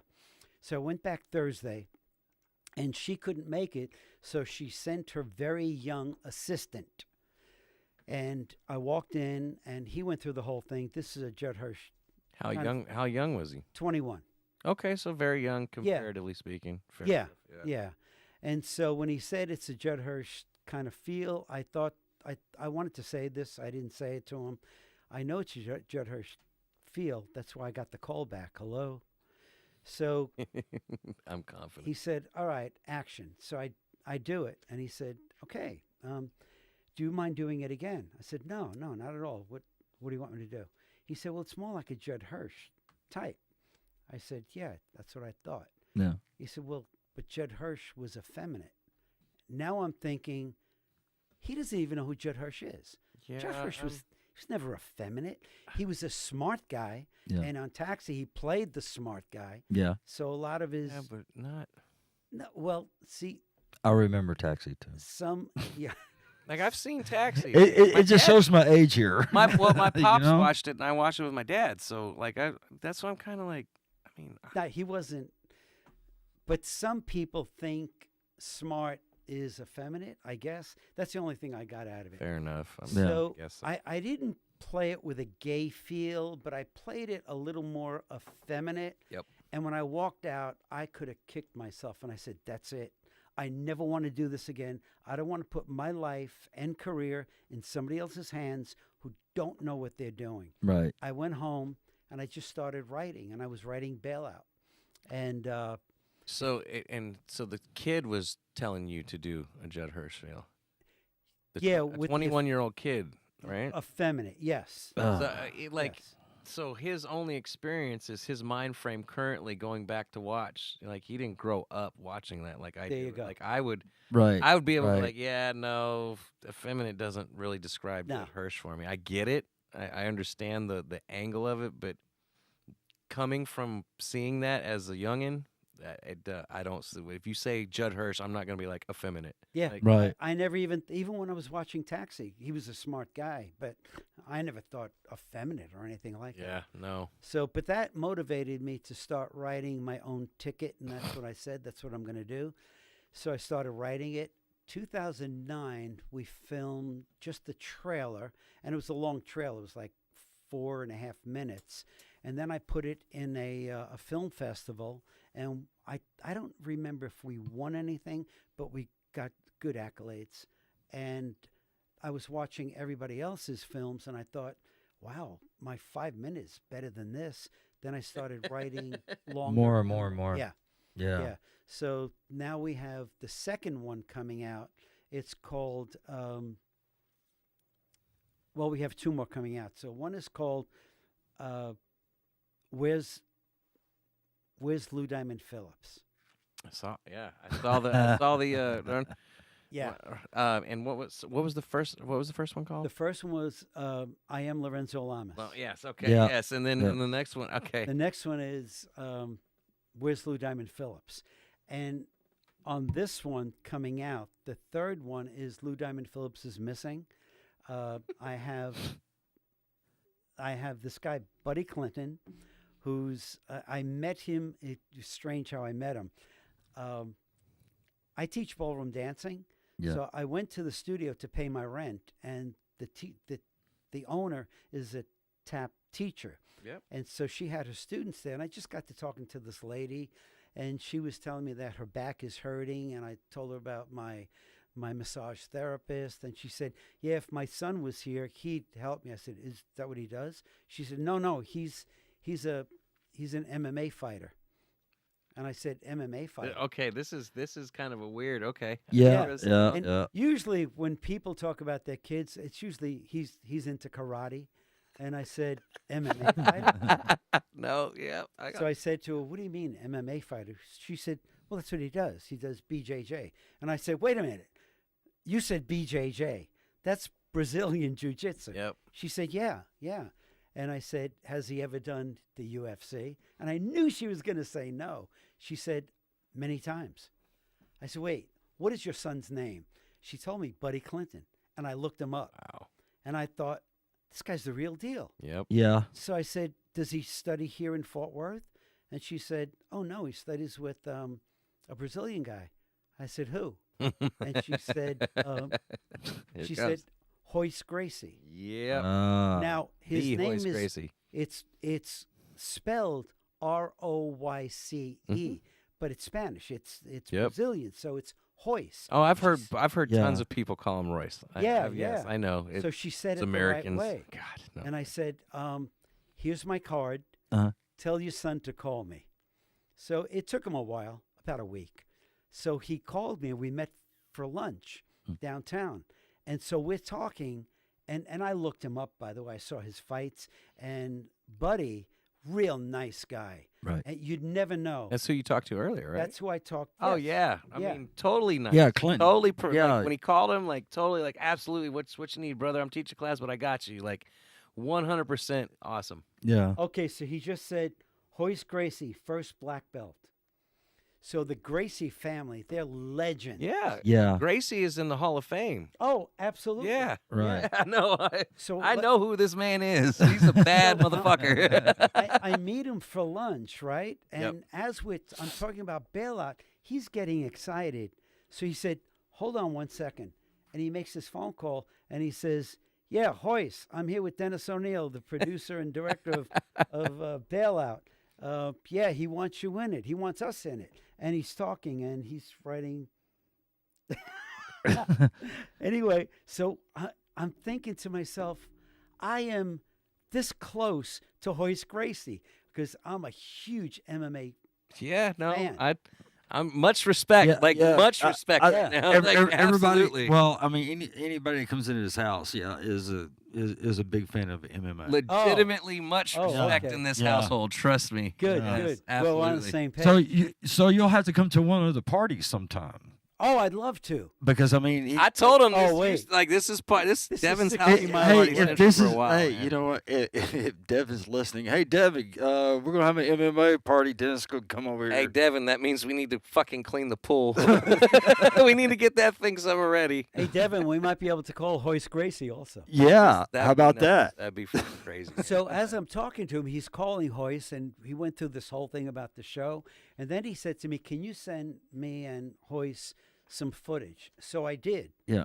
Then he calls me and says, Dennis, we're going to have a three-way conversation. I already told Hoist, and buddy, I hope this is okay to say. He said, I already told Hoist, you're going to be in bailout. No ifs, ands, or buts about it. You're in bailout. And Hoist said, all right, whatever you want. That was, Wow. man. So I like it. he gets me on the phone, then he gets Hoist on the phone. And there's Hoist. He's going to a session. He's teaching, and he's on his way to the dojo to teach it. Right. And he's in the car, and we're having this regular conversation. And as we're talking, Hoist said, okay, Dennis, let's do it. And my heart is This is happening. I mean, my Is it- heart. Yeah, I'm thinking. Yeah. This is Hoist Gracie, man. Right. Dude, I would flip just to shake his hand. You're gonna get to work with him. Like that's. I'm going to fucking get to awesome. direct him. So Oh, dude, that's it's so really great. So he's a down to earth guy, and so we're going to do this May 25th. He's flying in on the 26th. The 25th, we'll film him. Mm-hmm. The 25th that night, he's going to be doing a session in Keller, Texas. So if anybody wants to, take Yeah. a 2-hour session with him, Okay. he's doing a class. Okay. And I'm going to try. Well, I'm going to. Hoist is doing the film- class. Yes, Hoist Okay. is doing the Okay. class. Going to film some of that also. And when is this? This is May 25th. May 25th. Any of the listeners out there, if you got any friends, MMA, May 25th, Hoist Gracie will be here hosting a class. 2-hour class? You said? 2-hour class. 2-hour so you class. can contact me or you guys. Yep. You can Uh, contact us, contact Dennis, or Buddy. No, Buddy Clinton. Buddy Clinton. But yeah, if I got a buddy named Trevor that's just got into Brazilian this last about a year and a half now steady with his kids. So I think he Oh. might be interested in. So I'm gonna Excellent. have to let him know too as well. I don't know if he's listening tonight, but anyways, yeah, that's very cool. Very cool. Yeah, May 25th. That's what I said, buddy. Awesome. May Seminar 25th. at Peak, it's at Peak Jiu-Jitsu in Watauga. Peak Jiu-Jitsu, Watauga, May 25th. Do we have a time frame? What time? I think buddy, is it 6 o'clock? Yeah, and Oh wait, I think it's 7 to 9. Or 7 to 9 evening. Yes, Okay, 7 a.m. is early to get out to Watauga. but Kinda. call Peak Jiu-Jitsu and they'll let you know. So Okay, cool. So I was talking to a real good friend of mine, Debbie Michaelis. She works with Chuck and Aaron Norris, and she's done casting on Walker, Texas Ranger, Prison Break, and a lot of other things. Prison Break. I like that movie too, or series too. So I told her this really cool story that Chuck tells on YouTube. So it's on the internet. Chuck said when he met the Gracies, he grappled with. He wanted to take a class with them Right. because Chuck is real good at at karate. But of course, the Gracies they're the legends of Yeah. Brazil. Oh, I know. Well, yeah. Their So- name is synonymous, like So Chuck said with he BJJ. grappled with Rickson Gracie, Okay. and Rickson Gracie made him tap. Right. And this is what Chuck said.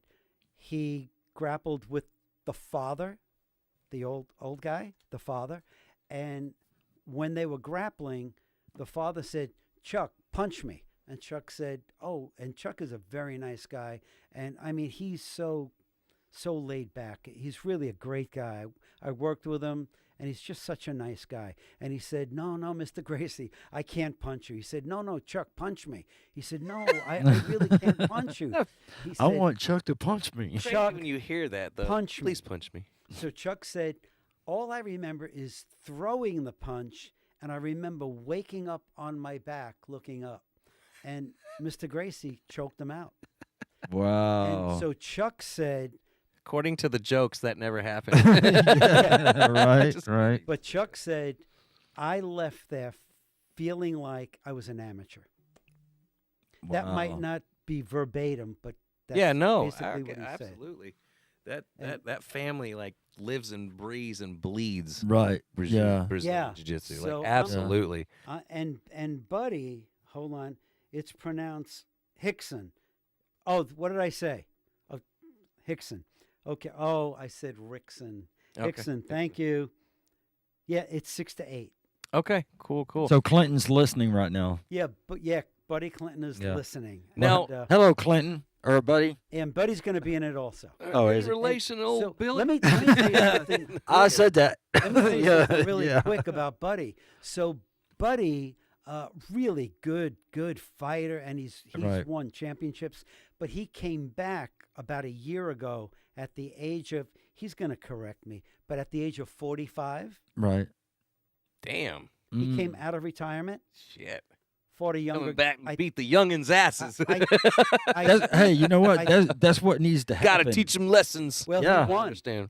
He came out of retirement and he won. Shit, Wow. man. Yeah, Wow. yeah. You know, So- honestly, so like I like hearing about because okay, so I like hearing about fighters that have humility, like because the Oh. thing is they possess a skill set. You know what I mean? That I mean, you could if you use it in the right applications, you could kill somebody. But either way, it's a if used in the wrong way, it's a very harmful skill set. Yeah. Right. And you know there are those out there that like know they can handle themselves and they use it to be not I wouldn't say bullies, but let's just call it bullies. But then I hear stories like the Gracies and then Clinton, and it's like because you called him up and he was like, hey, I'm doing a class right now, but whatever you need, like. Yeah. You know what I mean? That I love humility when somebody has a skill set that sets them above some people, Yeah. but they don't take it like that. You know what I mean? You're- Like yeah. I love that. I love a humble person. That's just Yeah. I want it written on my statue. No, just kidding. Just no. But Yeah, no, really, I whatever, do. Andy. I think that's a very like super honorable trait in somebody. 100%. Right. Right. I like hungry, humble, and smart. You know, that's the kind of trait I look for when I want a teammate. You know what Yeah. I mean? Yeah. So. Yeah. Yeah. So back to bailout. Yeah. So back to bailout. Shameless self promotion. Yes. Yeah, We need to know go where, ahead. when, Okay. how, So all the things. You can see I am Lorenzo Lamas on YouTube right now. My website is down because we're rebuilding it. But if you go to I am Lorenzo Lamas, bail out, 2 words. The bailout is 2 words. I am Lorenzo Lamas, bail out. You can see that half-hour show. And then we're going to have more on it. But if you go to just bailout, well, even if you go to that, it'll show you the shorter ones and things like that. We have about 15 or 16 of them. Absolutely. So And, yeah, remember to check that out. And we are looking for investors in case anybody out there wants to invest. $5, $500, $5,000, it doesn't matter. So where can they invest? I mean, do you have a GoFundMe? Do you have an actual account? Do you have a Have an website? Indiegogo or I'm telling you, this is the shameless self promotion. Let's get it done. So you can do it through Zelle or Venmo. That would be the best. Okay. Because all the other crowdfundings, you have to pay them a percentage. Yep. And I'd rather put that yeah, percentage that's right. in it. Yeah. So my email is actorfc@aol.com.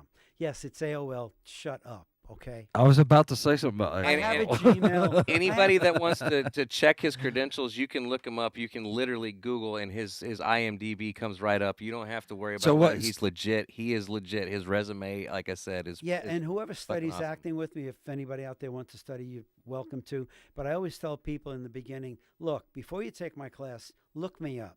just make sure Right, that you want right. to study with somebody like me. Of course. Legit. I mean, Of course. he's legit. He's Yeah, he credited is. 100%. So what was it like working with Marshall and Terry and Burton? So I was talking about Marshall last night in my acting class. Marshall is the type of a guy that if he knows that you're the director, he will come up to you a few times, a little more than a few times, and he'll want to sit down with you and he'll say, "This is how I see it. Is that how you see it?" Because Right. Marshall knows that it's like Russell Crowe and Tommy Lee Jones. They've always said this. Doing a film gig job or a TV job is the director's gig. Right. So you might have 100 different ideas, but it's always the director's gig. So Marshall knows enough, and that's because it's just me, but Right. he would do this with any director. I want to know how you want it. This is how I see it. How do you see it? Yeah. So I would have discussions with him, and I would say, "Marshall, I like what you see." And it's pretty much on the same line. So let's do it. It sounds really collaborative. So you think? Yeah, well, it really is, does. and it should be. And I always tell actors, look, I wrote it. You don't have to stick to every word verbatim, but don't go off on another Yeah, don't go on left tangent, field or but left field. make it your wrong own. end. I'm really open. Right. And look, if you mess a word up, I really don't care. Yeah. Because I'm really interested, and I told my actors this last night. I'm really interested in the character, what you're building with the character. The lines will come. Yeah. You know, I'm never worried about that. The only time the lines don't come is when the actor is thinking Mhm. of their lines, like Will Smith. He was always thinking as the actor. Just think as the character, and let's be very easy about this. Right. And right. that's so. Marshall was very easy to work with, extremely creative. I made the mistake of saying to Marshall, because he could be very intense. I made the mistake of saying to him one day, "You know, you're hard to write comedy for." And he looked at me and said, "I don't think so." And here he is. He was, I mean, For you? he was in It was Green hard to Beret. write it for you? What? And he's saying it was hard to write comedy for Well, you? I said to him, "Yeah, it's hard to write comedy Oh, for you." okay. Right. Right. It would. Yeah. Meaning from Marshall. And he just looked Okay. at me and said, "I don't think so." And he gave that Marshall Teague look. Yeah. And I thought, okay, I'm not going to let that intimidate me. He called me out. I'm going to go home and write something. I wrote something, and it wasn't funny. I didn't write funny lines for him. I just gave him funny situations. Oh my gosh, he just ran with it. Good. And Yeah. he was so good in this. I can't say he was comedic. He wasn't, but just his delivery was just great. And I remember he said to me, I saw him at a Screen Actors Guild, something or other, and he said, "Hey, Dennis," him and his wife were there. He said, "Sit with us." So I sat with him. He said, "I'm going to audition tomorrow." I said, "For what?" He said, "For Bailout." I said, "What do you mean you're going to audition?" He said, "Yeah, Barbara Brinkley, I'm going to audition for her." Yeah. And I said to him, "Marshall, I'm sorry, but I can't have you audition." And he looked at his wife and he said, "Oh, well, all right." I said, "Don't you want to know why?" He said, "All right, why?" And now he's really serious. I said, "Marshall, what role do you want to play?" That's what I said to him. Right. And he looked at me. I said, "I can't have you audition. You want to be in it? You're in it." And he said, "How do you see me?" I said, "As the chief of police. How's that?" He said, "I'll do it." And I said, but I want a real New York accent." And then he said to me, "What borough?" And I thought, I said, "Brooklyn." The light went on. Yeah. Right. Yeah, Right. no and doubt. so he did it, and it was great. Now with Terry Kiser, who was in Weekend at Bernie's, Yeah. I met him on another show Uh-huh. years prior to that. And when I had him on Bailout, I had him stay at my house, and we were going over the script. And as we were going over it, I said, because he was on Carol Burnett. Right. He I was. said, what do you think of improv? He said, I think it's great. I said, okay, let's put the scripts down. We put the scripts down. We just started going off. I gave him a line. He gave me a line. We were going off. He had the character down, and he knew my character. I said, okay, let's stop this. This is the premise. Let's not tell anybody tomorrow.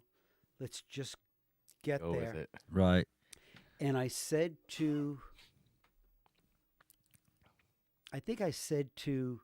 my DP, just start filming when I say action.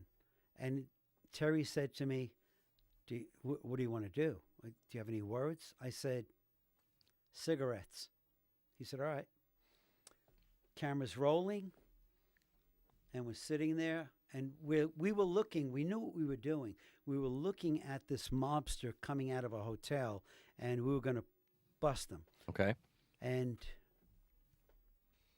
I'm looking and looking, and I hear this rumbling. And I looked at him. I said, what are you doing? He's taking out a pack of cigarettes. He puts a cigarette in his mouth, and I said, hold it. You're not going to smoke a cigarette in my car. He said, why not? I said, because it's a new car, and I don't want the cigarette smoke in my car. He said, you're always getting this and that, and, you can't do this, can't do that. I just want to have a cigarette. I said, you're not going to have a cigarette in my car. He said, all right, I'll tell you what. I'm going to put my cigarette away. Look, the guy's coming out. And I say to him, why don't you go get him? He said, no, you go get him. I said, all right, I'll be right back. I go to get him. The camera's on him. Puts a cigarette in his mouth and he starts smoking. So we had, we had many moments like So, like, that. I know this term gets thrown around all the time, like, but that's organic. That's like straight bingo. Yeah, organic. straight like, up. You know what I mean? Yeah. You're right. It does get thrown out, Yep. but I don't believe that you just That's threw like it the out. definition. That Yeah. whole scenario is the definition of that. 100%. Yeah.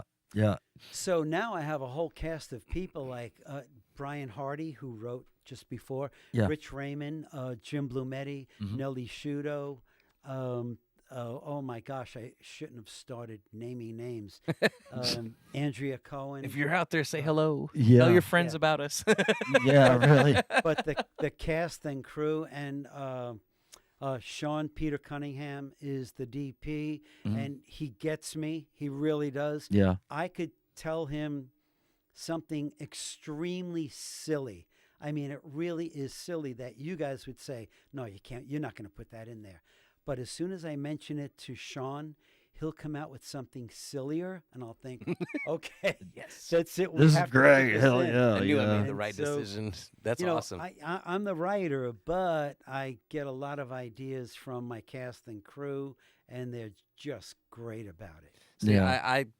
So you're at a point in your career where you have a lot of knowledge, but you are still willing to, like, you're still like, I'm the eternal student. I'll still learn if there's something to be there. I like that's another great mentality to have. It is, and thank you for noticing that. That's the only way to live.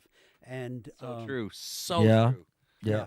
And I do want to say this, last but not least. I have another show out. It's called A Time for Love, and this last one, it's all drama, and it's about this pastor and his wife and his daughter, and it's what people not only in ministry go through, but especially in ministry, because people think, if you're a pastor, you don't go.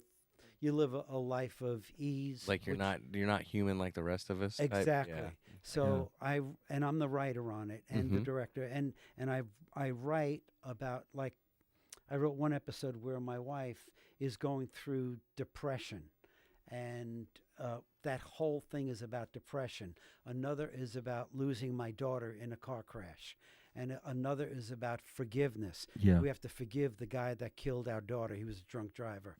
And another is about my other daughter who loses her job and puts this man in prison because she's a reporter. Right. And she adds a little fudge to the cake in the story, and her repentance and everything else. And it's all the mistakes that people make, the vulnerability of us all. Yeah. Right. And that's a legit concept, though. Like, Yeah. Just because we're in a certain position, whatnot, and that life puts on us, like that we're holier than thou, and that we are, Exactly. immune from human situations. It's not the case. Yeah. It's not the case. So, do you remember back in 2009 in Vu Wins? you got to be specific. The what? Vu Wins movie? We had your character daughter on last week, Rebecca Kennedy. You don't remember? Take it advantage. Oh man. That goes all the way back to 2009, man. Yes. When we were all there. It's a pretty good show, too. That's right. Yeah, we had. Wait, Wow, Yeah. that was was it last week good. or the week before? With Natalie, I can't remember. What was her name? Natalie something. I can't remember. And Renee. Wait, was Natalie Jones in it? Not Natalie. No, it wasn't Natalie Jones. It was Oh, Natalie. I know. You know which? Yeah. Yes. You know which one? Yeah. That I mean, it seemed like that.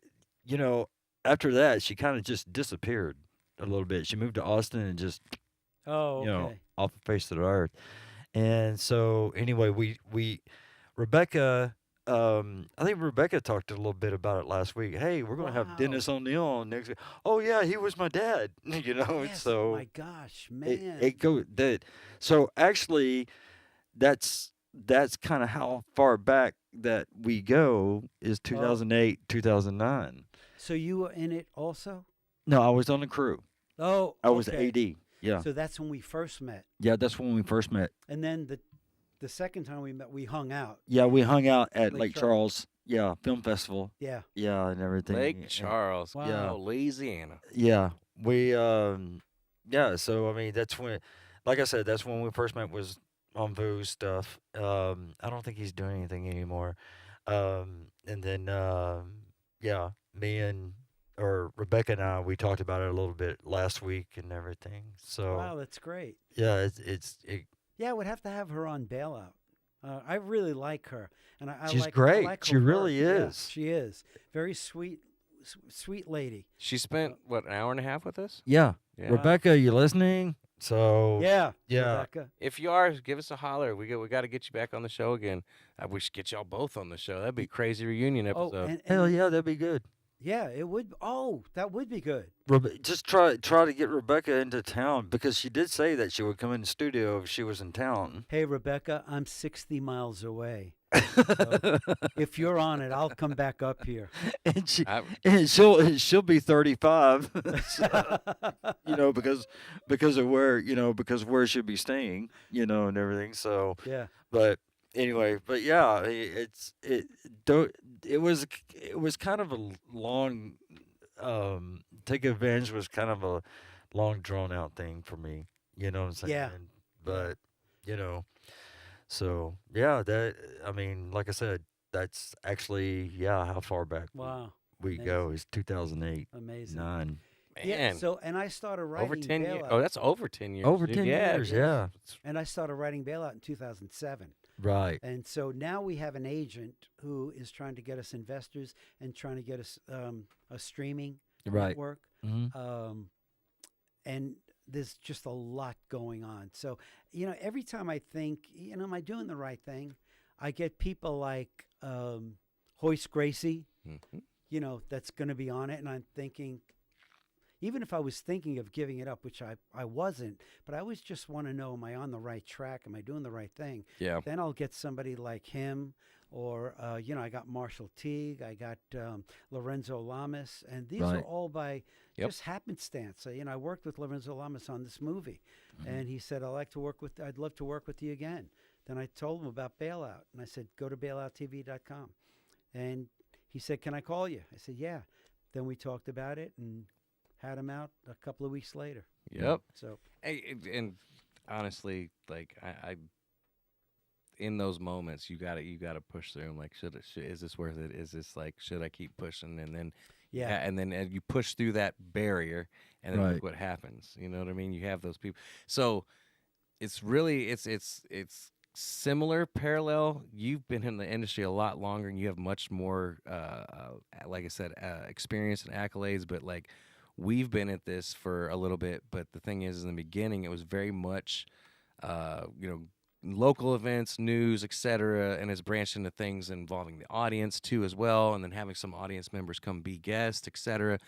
And then in the last year, and it's a lot to do with Patrick, in the last actually 6-7 months, like we've actually gotten to a point where we are to a level where we've got like guests such as yourself and Rebecca, and to actually come be on the show. Sarah and so when, Amber. like we've had that like thought. We've had a not just the actors, but we also had a victim from that was almost around. We did a whole episode around trafficking, sex trafficking. Oh, wow. Yeah, and, then- grooming. Yeah, and then we had we had Tara Woodley, which her daughter was murdered by her boyfriend in domestic violence. She has the Ashley Project up in Oklahoma.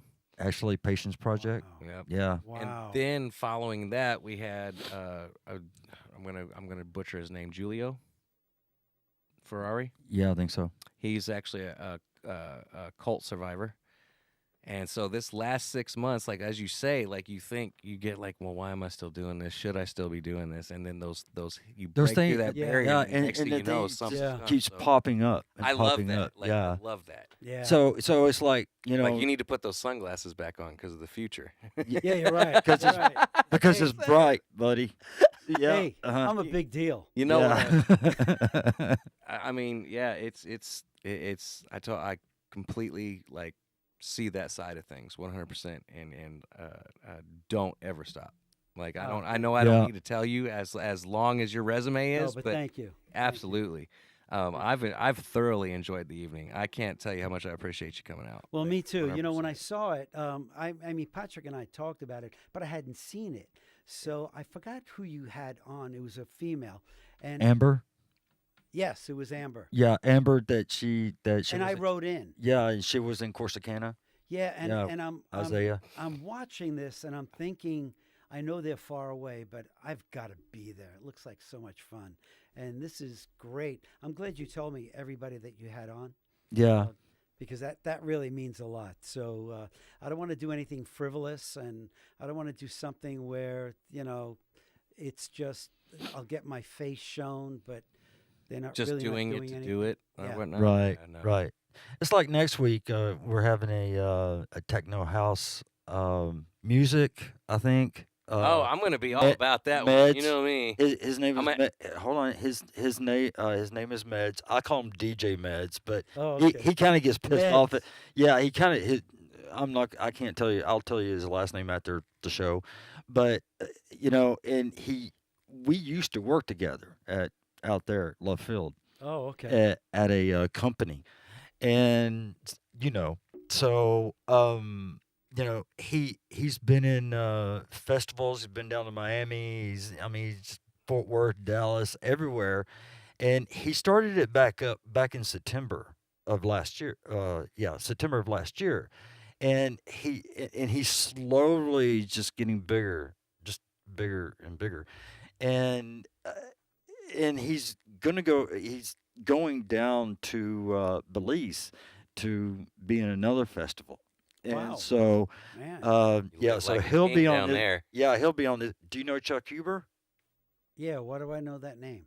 Because well, he's voiced on animes like Oh, Dragon okay. Ball and all that. I was on Dragon Ball Z. Dragon Ball Z and all that. Really? And Yeah. yeah. Yeah. So he's gonna be on April 4th. Wow. So Oh, if you- okay. hey, you know what? If you want to join in on April 4th and see Chuck, come on in. Oh, man. You know, on April 11th, we have Jamie McPeak.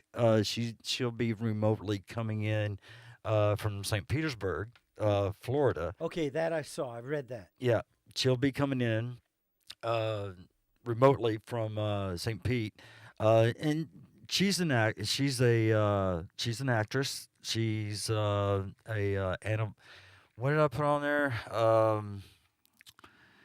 She does a lot of things.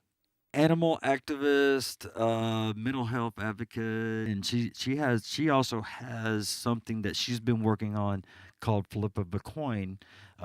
She's been working on that for God, probably for the last 5-6 years. Wow. And Wow. so, you know, and then after that, who knows? Yeah. Sky's the limit, Yeah. man. You know, so Yep. But yeah, but one. I mean, we found out Rebecca coming in. Me personally, I would probably. I mean, ar- me personally, I would arrange a podcast around you and Rebecca coming in at the same Oh man, at that the would be same great. time. Oh, Even that'd be freaking awesome. even That if would. we, I mean, even if we could, I mean, even if we didn't do it Tuesday, okay, you know what? Rebecca's coming in town. Let's do a Saturday. Let's do a Saturday afternoon. Let's do a Monday night. Yeah, when there's or- less traffic. yeah, Yeah. yeah, yeah. I do want to say something before we close. You came up 35. Traffic, no, You came up did. 35. I You did. did. the road as you get close, it's terrible. It's absolutely effing terrible.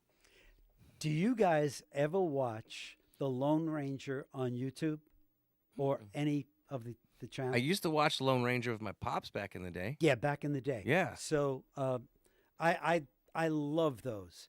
So I've been watching them, and the Lone Ranger, he'll go in disguise, Uh-huh. so people don't recognize him. Mm-hmm. Right. So I try to take different ideas from different shows. Uh-huh. So my character, Jimmy ONeill, I will be going in disguise as different things. So on one of them, I'm opening up the Bailout Comedy Club, and I'm going to be a comedian, but going in where it's undercover, and I'm not going to be funny at all. I'm going to tell all these silly jokes, like, for instance, what does a baby ghost call his mom and dad? No clue. Transparents. Boom, boom. Good God. Good Lord, Dennis. I love puns. I'm a big dad joke guy. 100%. Well, you know how to tell when a dad joke is a dad joke. Yes, I've heard this, but I forgot the punchline on this one. When it becomes apparent. I become, yep. Yeah. Yeah. Like the other night, like I freaked out because my printer started playing music. Turns out my paper was just jamming. Oh, dude, I love them. Okay, I love so them. those types of jokes I'm going to tell at the Bailout Comedy Club, and Yes. then I'm gonna go. I'm gonna be disguised. Is this going to be on the something. episode or is It's this? gonna be in the episode. Oh yeah. Dude, Oh you know yeah. what? Okay, here, hold on, Andy. Yes. Here's a favor. You got to let me and Andy and Devin be in the audience for that. If you You got it. if you ever God, if you ever want somebody to throw you a good dad joke, I have a million of them. Oh, okay. I have boatloads of them. Okay, and then we could have some of the Goombas take you out. Say, hey, this is his show. No, I'd be hey. Hoist, take Hoist. Hoist can take you out. Yeah. Oh, you think you're badass? I have a Yeah. beer in my hand like I've had. Right. No, but that would be cool. I mean, Yeah. it would be cool to come up there and So just to watch you in a Lone Ranger I would love it. costume, and I'm going, And, oh my and you know, the God. thing about the Bailout Club, cops do this. And I saw it years ago on television where they would go to somebody's house and say, Right. you want a TV. Uh-huh. So he would say, oh, man. He would go to the place where he thought that's where it is, and there'd be a lot of people there. They say to him, yeah, it's in the other room. And then they arrest them. And so what I'm going to do, and that's where I got the idea from. Right. So Okay. the Bailout Comedy Club, the perpetrators who Gonna skipped come. bail would come to it, and then we bust them. Oh man, dude. Yeah. And then you got dad jokes on. Dude, that Oh, yeah. you are speaking my language. Oh, good, 100% That, pun. I think that would be so cool. I mean, you and Lindsay, me and Misty, and Devin. Let's do it. You know? Yeah. Just all sit around. And watch. You could make it a date night at on Bailout. Yeah, why not? Hey, I would be so game. I'd be sitting there like, this is freaking awesome. You know, Like, it- God, Great. You know, Devin. If Devin's listening, you know, Devin's just doing. Yeah. Okay. I'm You huge know on what I'm comedy. saying?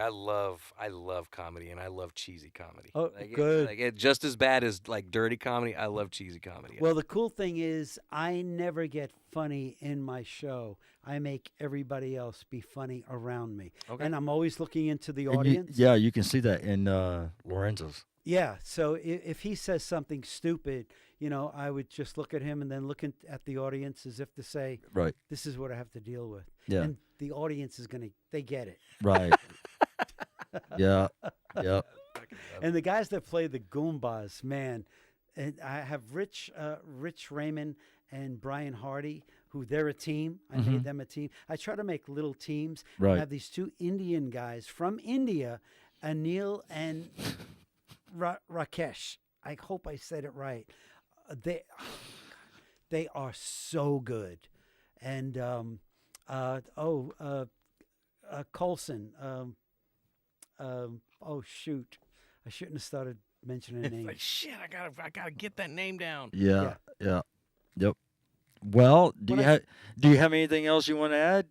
No, I don't think so. I think if there's somebody there watching this, is there something I need to add? Anybody who's watching this who knows me? Maybe somebody from Bailout. Hello. Hey, we love, like I said, when a guest is on, it's all about shameless self-promotion, period. You know what I mean? Everybody looks like everybody's just been listening. Oh, good. Yeah, everybody has just been listening. If my website will be up soon. Okay. So if you go to bailouttv.com in a few days, Sean is going to have it up, and Okay. it's going to look a lot better. Bailouttv.com. Remember that. Yep, that's it. Write it down. Take a picture. Yeah. And Don't forget. I'll make sure that Rebecca listens. In his Brooklyn accent, Okay. he'll come looking for you. Yeah, I'll come looking for you. Hey, Hey, I'm going to make you an offer you can't refuse. So you better look it up. better get on the stick over here. Yeah, not like I said. I'll get with Rebecca, and I'll say, hey, Okay. listen toward the end of the show, so you know what we would like to do. And Yeah. She'll probably say, okay, cool, yeah, let's do it. So, Or, you could just tell her to listen to the whole show and get us another view. well, okay, well, Yeah. listen to the whole show Hit that like button. Smash the subscribe. because we did say that you were going to be on this week and everything. Oh, Dennis. Okay, so Hey, here's what I'm going to do. If I can't watch the whole show, I'm going to put it on just so you get that click of somebody watching it, okay, right? Because then you get, yeah. it's like, You're going to put it on Bailout? what? Are you going to put it on Bailout TV, your YouTube, or what? Or No, on your I'll- Facebook? Yeah, on Facebook. Oh, okay. My bad. Oh, I was thinking. My bad. I'm sorry. It's TikTok nowadays. It's all TikTok. Yeah, right. That's it. I That's come from the days when it wasn't a hashtag, it was a pound sign. So, like, you know what I mean? Like that's me. So, And I always have to remember to do the hashtag. Yep. Yeah, you got to. Yep. Yeah, you got to do the pound sign. you got to do like 20 of them, like Yeah. so everybody gets across all the platforms. Right. All right. Well, thanks for being here. Thank you for having me. guys. I And really enjoyed it. anytime, man, anytime you want to come back, all you got to do is just let one of us know, let me know, or whatever, and we'll put you in the calendar. And Okay. Yep, you know, absolutely. Got to echo Excellent. what he's saying. It's been a great show. I had a great time tonight. yeah, Can't it, thank it, you was- enough it was you. good. for it was. driving out here. Oh Can't yeah. thank you Sure. enough. Thank you. It's Well, you guys pay a SAG scale, so why not? no, it's do you want to know how? Do you want to know what? Nah. it's been How I it's feel been about an SAG? interesting evening, and I've thoroughly enjoyed it. Good. Thank Oh, you. yeah. Me too. I have, Me too. and it was nice seeing you again, man. Yeah, you too. You know. You too. All right, guys. Well, we're out, and we'll see y'all next time. Next Tuesday. Next Tuesday is God. What do I call them? Meds. Something like that. And DJ. Okay, you know what? I'll call him DJ Meds. Meds. And it'll just piss them off. I don't care. hey, speaking of meds, if we don't see you, catch you like COVID. Yeah. See y'all later. Y'all take care. All right. All right. There he is. See y'all next Tuesday. Later. Good night. Good night.